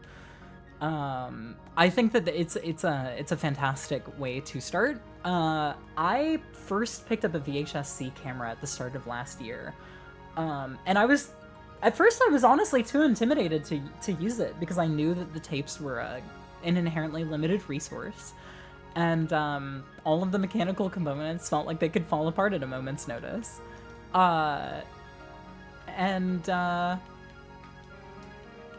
It wasn't until I picked up a camera with a micro SD card in it that I started carrying them around and using them and stuff like that. I think for me, the older I have gotten, one of the lessons that I have internalized the most and that has felt the most revolutionary to the way that I think and the way that I work is that if something is enough of a pain in the ass that I am not incentivized to do it, even if it's something I really care about, I simply need to find a new way to do it that will get me to do it. Does that make sense? Like, if I was finding myself just simply not shooting on a mini DV camera and not wanting to make a film on it, I would have shot it on a comparable camera with an SD card output. Even knowing that inherently the bitrate is going to be inferior and that it will compromise the image quality. Because you know what? That's the fucking point at the end of the day anyway. And it is always better to make something than to go, well, hold on now. I don't have all the equipment I need. I see a lot of people kind of hesitating to make things until they feel like they're prepared. You're never going to be. You're never, ever going to be, people are strapping FPV drone recorders to the composite out and recording badly deinterlaced fuck! If there was a portable way to output through FireWire, like if I could output, like use some kind of like, I don't know, like fucking Raspberry Pi device or something like it, that is able to encode through FFmpeg onto a hard drive that I could strap to my PD-150, I would literally throw away every other camera I own, including my cell phone. Ivy, if you did this, I would literally put the fucking venture capital money into making it happen.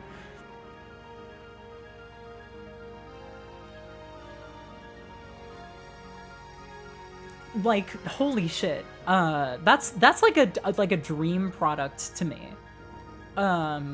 Like either that or I feel like there have to be some digital cameras out there that have 480p or sorry 480i output modes that use a 3 CCD sensor and that are able to encode to an SD card at the same bitrate as mini DV cassettes. If I had something like that, that's my dream camera. And I feel like it has to exist, right? Like, I know that slightly later, kind of like prosumer models of digital cameras, like what do they call them? P2 cards? You need some kind of antiquated adapter for them, and I imagine that the cards themselves are really expensive and probably prone to mechanical failure at this point, which is why I haven't looked into them.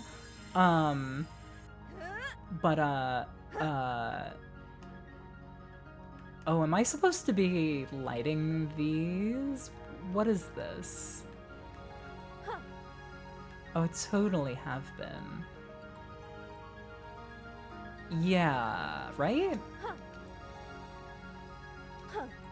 No? How did I light that one? Well, whatever. Yeah,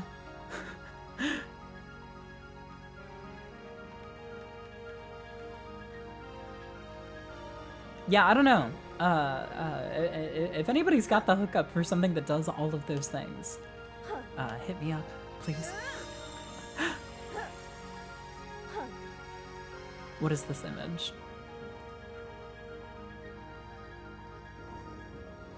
Capture DV or MPEG to transport stream video and audio data from FireWire. Camcorders. So, remote control the camcorder, but does not show the video's content on the screen. Wait. So is this for like those like Linux like microcomputers or? Yeah, right? Like I feel like there have to be. Because we're talking about sorry, I know I'm literally streaming a video game. The bitrate of mini DV is 3.6 megabytes per second or 25 megabits per second. I feel like that's not a lot to ask for, right? How much processing power would that take?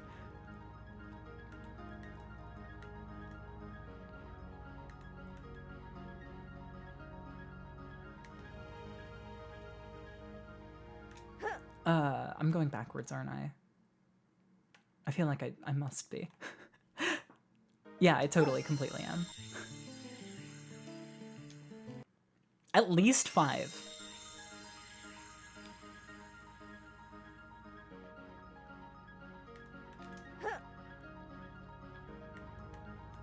So, I will say, the videos of mine that I have shot, the live action segments for on my PD-150 were connected to my laptop, and I was streaming the video through FireWire to my computer so that I didn't need to use the tape for it. And honestly, that was such a great way to do it.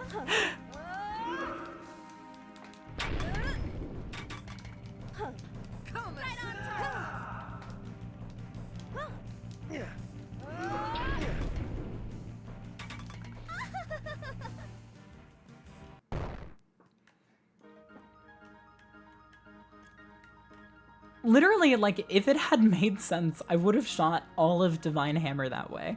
Mini DV tapes are expensive! They're not cheap! I think that it was probably like $150 minimum, just for the tapes that we shot the film on. But that might even just be what we spent after the film was officially in production, because I had a couple of tapes that I had bought for testing purposes. That's not the same font that the rest of the game uses, is it? how long till that's out? Well, you see, film post-production is extremely difficult, and takes a really long time and is exceptionally tedious. Progress is being made every day. 2024 is like, it will happen. What is happening here?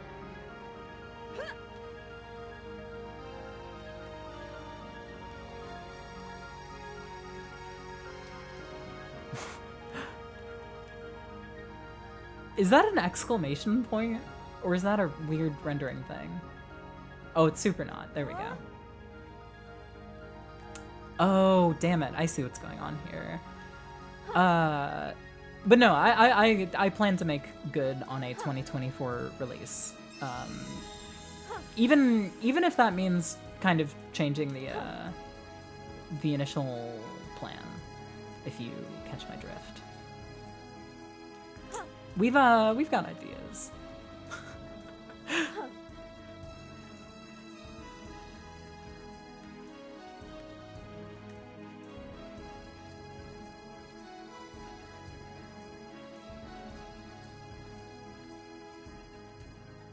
Yeah. No, that's probably the mindset we should have had, to be perfectly honest. I think trying to get this film out like the same year that half of it was shot is ridiculous. But I think that kind of momentum is really important for May and I. So, you know, I think that obviously, I think that applying I never remember the name of the principle, but the idea of work expanding to fit the space available to it is evil ideology when you are a CEO and you're applying that to a production schedule of any kind. Because it's an insane way to justify insane crunch. But honestly, I think that is a very real thing that I know about myself. And so I think that kind of, like, this is going to get done within this time is, like, what galvanizes me. Yeah.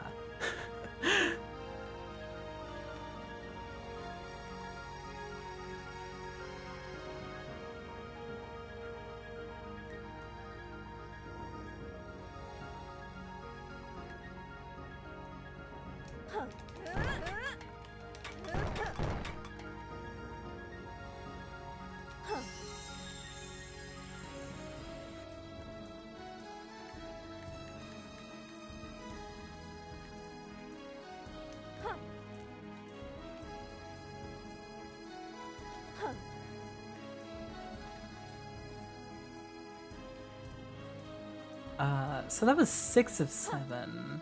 Where is 7 of 7? Yeah, if I were, like, a little bit more careful, I would not be getting in so many battles. There we go.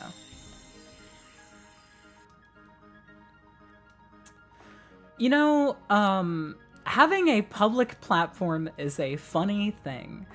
I am constantly vacillating between, I can never show my face on the internet again, I absolutely hate that I made this my career. But barring the obvious immense privilege that my work provides me. Like purely on an emotional gut level, I mean. I there's no other job that I would rather have. So I'm sort of constantly vacillating between, like, I can't believe that I ever gave the world this much of myself. Everything that I make from now on should exclusively just be, you know, just the product, no face behind it. And then the next day I'm like, I just, like, at this rate, I might as well just give everybody everything.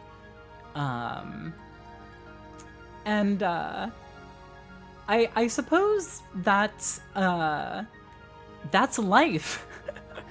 I think at this point I've sort of made my peace with the fact that I'm going to continue to vacillate on it. And that if I just kind of make sure that that doesn't keep me from creating. Wait, 5 out of 7 what?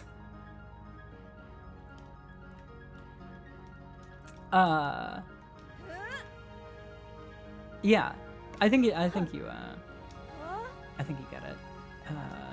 I don't understand what I'm doing here.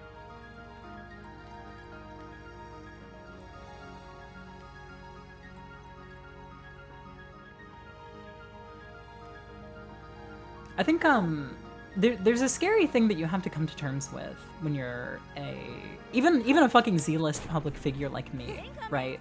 Where the idea that nobody cares about you as much as you do, right? Like nobody's paying as close attention to you as you do. As like a salve to especially social anxiety. Or that mindset of like you're always your own biggest critic. Unless you are really, really, really good at hating yourself, it's not true. There are always going to be people who you will never meet, who will probably never make more than a passing impact on you, that hate your guts more than you will ever know. And you kind of just need to make your peace with it, you know?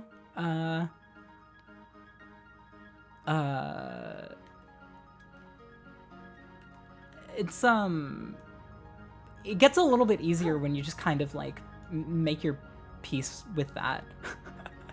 It's oh yeah, no, I'm not allowed to say that on Twitch. I agree. I also hate Kid Rock, and he'll never know I exist. But yeah, I don't know. I think that especially when you're new to, when I was new to, I'm trying not to use such distant language when I'm exclusively talking about my own experiences and you know, I mean some of the experiences of friends of mine. The way to make peace with that, I have found, is when my channel was first blowing up, it was impossible not to be completely dialed into everything that everybody was saying, because everything felt like potential guidance or sort of like lessons learned on how to make a better video next time. And I think that to a degree that was true, and I think that I did find it really valuable to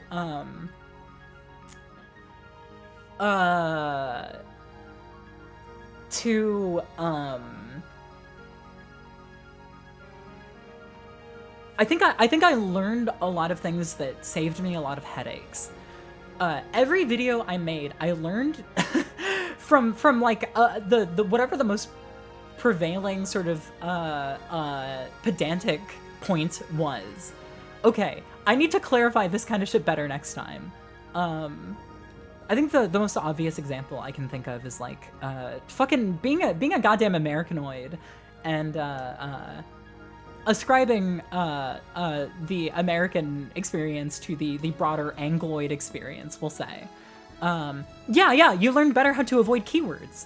A lesson that I learned really early on is that I could trick some really miserable pieces of shit into hearing out what I had to say if I just avoided the language that fucking sets them off. I feel like on face, that sounds a little bit like I'm sort of downplaying my opinions on things, or not my opinions. That makes it sound too like empty. Downplaying my morals, but at the end of the day, like, I think that it's all there if you're just an attentive viewer. But anyway, I think the thing that allowed me to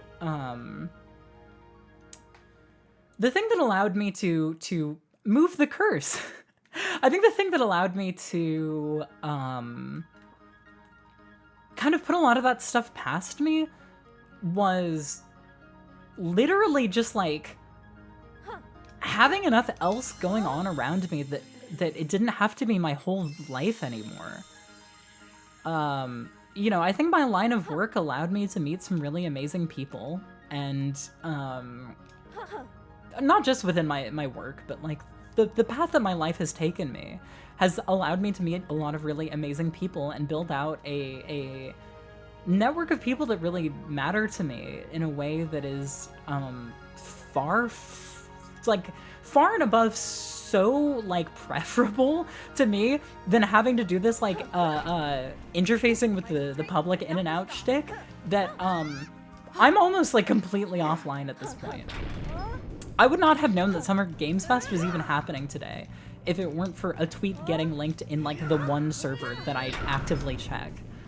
Yeah, give your time to the people who deserve it. I think is that's the best way that I've seen somebody put that. I think that is very well put. I think that it can be really, really easy to just become subsumed by numbers and by concern over what other people are saying about you and about your work. I had so many days ruined by shitty comments, and a couple of them honestly really did cut deep. And honestly, not even the really hateful ones. But I'm at a point now where like I feel really just like, I don't know, it's and honestly a lot of this probably does conflate or whatever you would say. A lot of it is I think also consistent with the fact that I am aging out of my early 20s, or rather have been, as my aging out of my early 20s has been in parallel with my channel every step of the way. And I think that does make it easier to put some of that stuff behind me.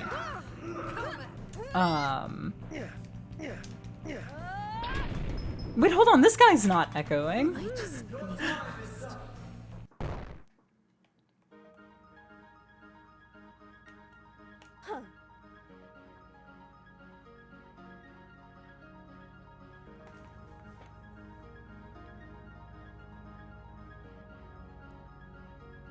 Did I finish that sentence?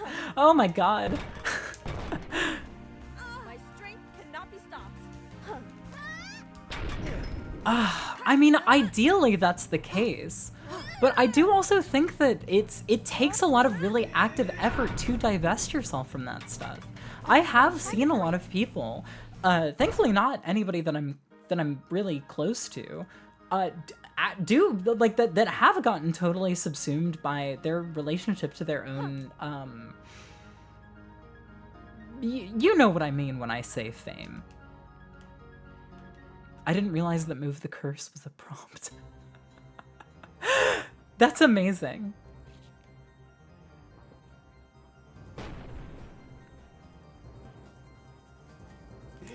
And yeah, no, it's a hard thing to see. It really is. Because I mean it's extremely relatable. But there have been a lot of people where it's like I just want to like fucking pull them aside and just like shake them and say none of this fucking shit actually matters.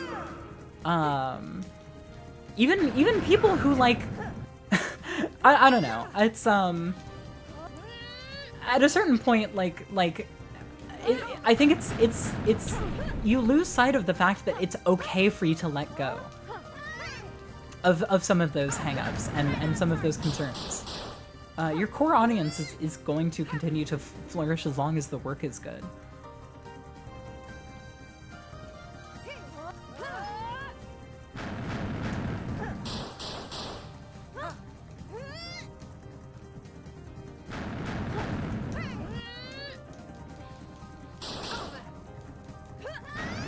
Oh, that user is like the primary person who uploads my stuff to that site, I think, which I appreciate immensely because I would never do that in a trillion years because Rate Your Music's UI is arcane and terrible and opaque and miserable, and it's no wonder that platform has harbored such a miserably insufferable community of people. You gotta be a specific type of fucking insane and insufferable to want to use that site. And I say that as somebody both for whom that is I say that both as somebody that uses that website casually and as somebody who seems to be generally well liked on that platform. Not to humble brag. I promise I don't mean that way. Yeah, no, I'm extremely flattered that that release got bolted, and I fucking hate that I know what that means. Like, it's so stupid that that's a marker of anything, but I'm so touched by it. Yeah, it's completely inscrutable. It's objectively inscrutable. But it's also like the primary way that I get a sense for what it's like. It functions the same way to me as Letterboxd does, where like I think if I were a slightly different kind of person, I would want to use a method of tracking things and of learning about new pieces of art that were a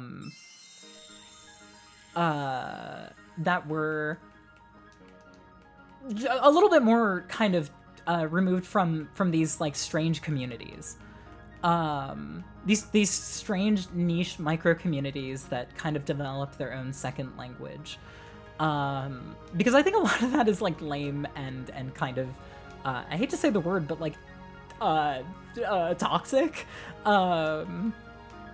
But honestly, it's amazing to be able to say, you know, I really want to listen to this new artist that I've never given a chance to. New to me artist. But they've got 12 trillion albums. Which one is even the most acclaimed or most well-liked or most listened to one? Don't turn your back. That's all it takes. Is seeing, oh, this album has 4,000 reviews, the other ones have 100. I think that's valuable for me. In the same way that like on Letterboxd, the default sorting method for a director's work or an actor's work is by popularity. It's just a good litmus test, I've found, for sort of cultural relevancy. Yeah.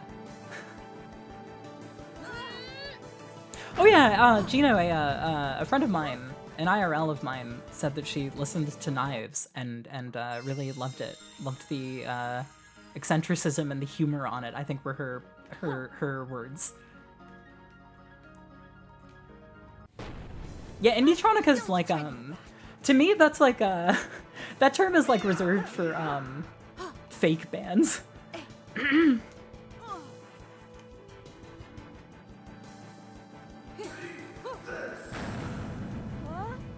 What if I just let these guys take care of it? How close can I get if I just take my hands off the controller? I think I'm just gonna let these guys ride this out till they're dead.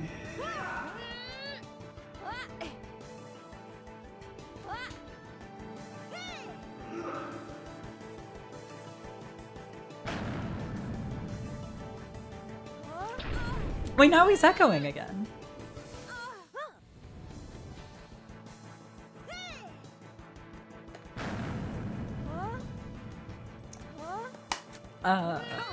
This is kind of not really working out tremendously. Oh, it's short for Indianapolis-tronica. That makes sense.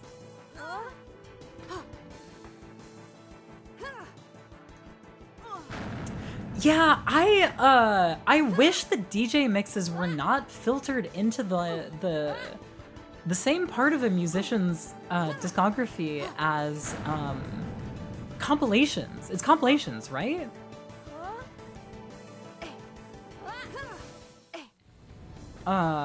It's confusing, and I gotta be real. I am neurotic about being associated with people that I don't know. Which is not like, that makes it sound like I'm like a fucking noider or something. I don't want to give that impression. I think it's just kind of an extension of the discomfort that I get with over-familiarity online. Oh my god, I can't attack without getting hurt. It's literally impossible.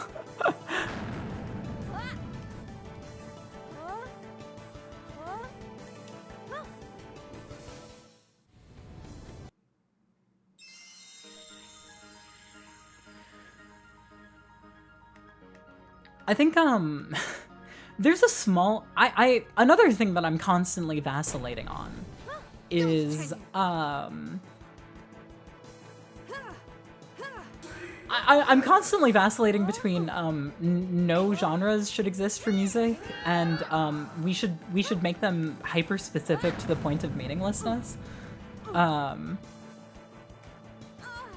Is there a difference between black gaze and blackened shoegaze? Probably.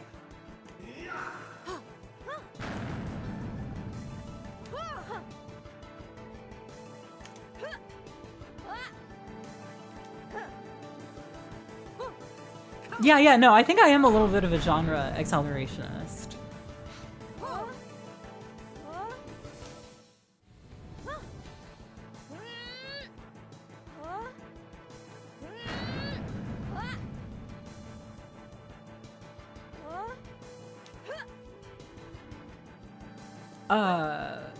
Is this the final boss?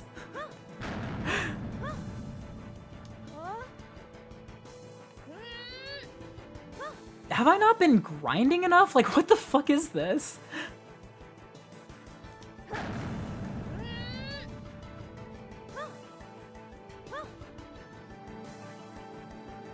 Genres are more useful when music costs money. Yeah, that makes sense. I think that's a good way of putting that. Based on texture. Ooh, I like that. I feel like, especially within like the kind of broader subgenres,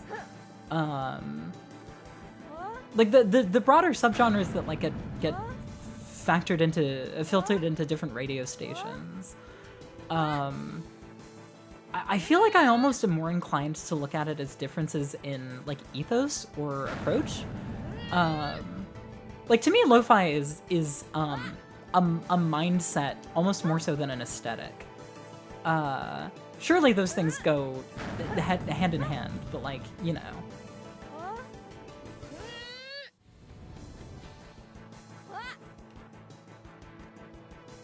Yeah, fucking everything is indie. There doesn't exist non-indie rock in 2024. I was going to say, on the note of genre accelerationism, I think the other way that this manifests is my friend Golok was telling me about that fucking shoegaze type beat single that is like rocking the fucking airwaves right now, where it's literally just like an instrumental that like a shoegaze instrumental that somebody bought that was uploaded to YouTube and then sang over.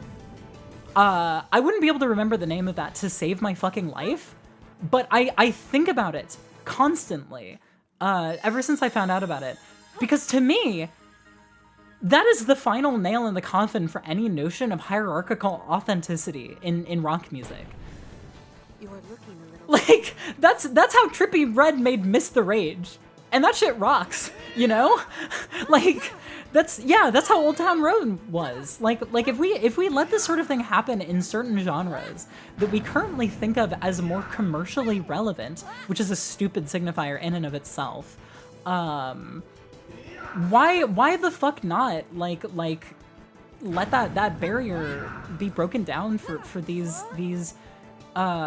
music scenes and music genres that like hinge exclusively on these bullshit notions of cred. You know, all of the best bands in the world wore regular t-shirts, you know?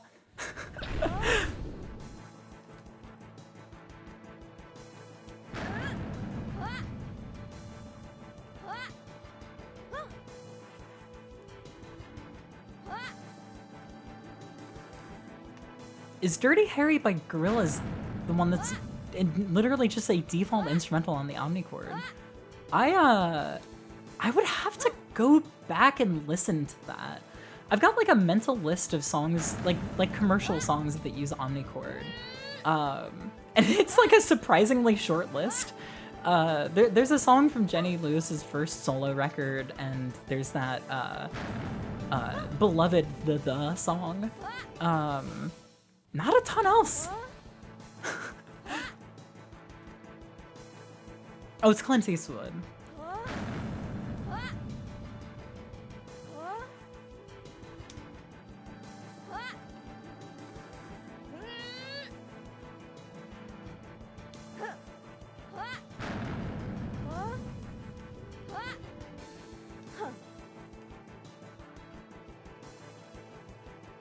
This is a war of attrition.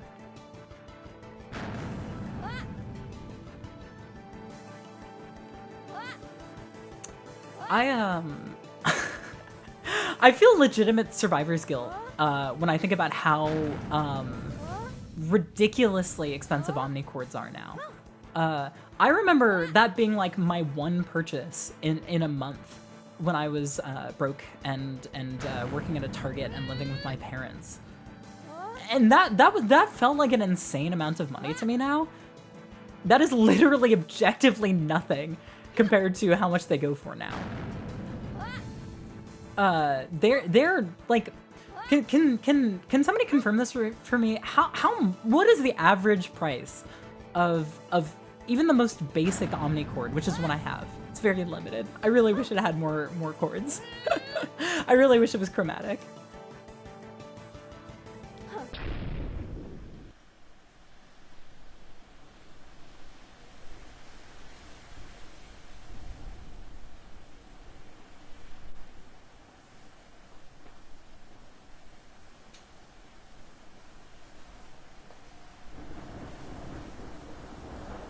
$300 to $700.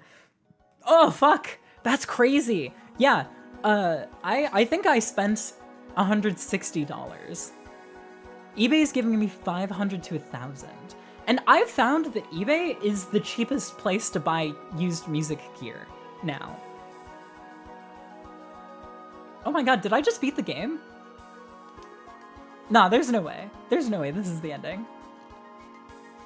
This has gotta... Yeah, my part in this is finally over.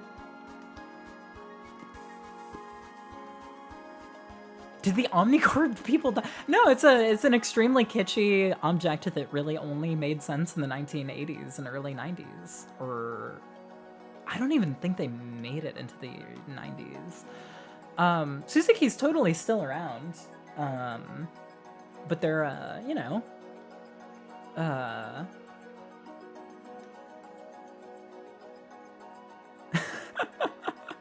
Ah, Seth, you called it. Oh, that's so funny. About a month from this day. Dude, they're big chillin'! Spartois are rarely seen anymore. Are we gonna get the called back to action thing, or is this actually the end? But the Meadow Man shows up from time to time, annoying people. Always getting annoyed by Suzuki actually reissued the omnichord this year? Wait, hold on. What is the form factor on that thing? Does it look like it came from an Apple store? The girls will be living in Misha's house for a while. People who fled to faraway places are slowly starting to come back.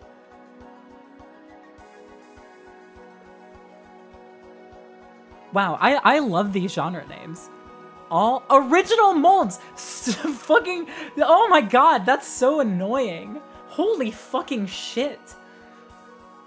Do they, I guarantee you they've still got the same amount of absolutely ridiculous buzz, like low-end buzz to them too. Awful, terrible.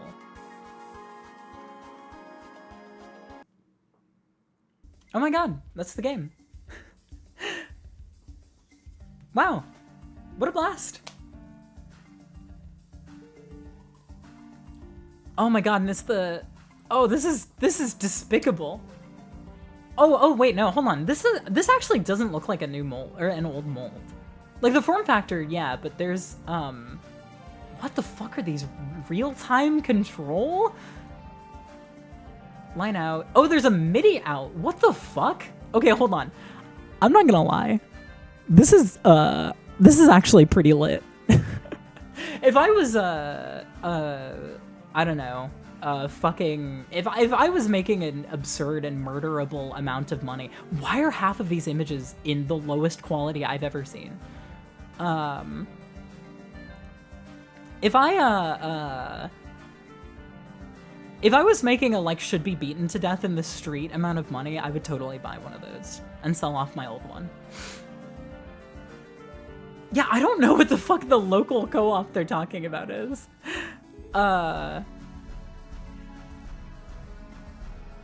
Yeah, oh my god. I mean, I guess that's the game. I kind of have an instinct to keep this going because I'm having fun. It's a good crowd. I should stream really more often. This is great. Wow, I didn't know the Tales games had local co-op. There's one person playing the worm boss. Yeah, I've got some stuff going on and I should probably eat. Damn it. Now we can play this game's sequel, Goblet Grotto. More on this later. Fuck. I'll probably try to stream a couple more times while May is offline. And maybe I'll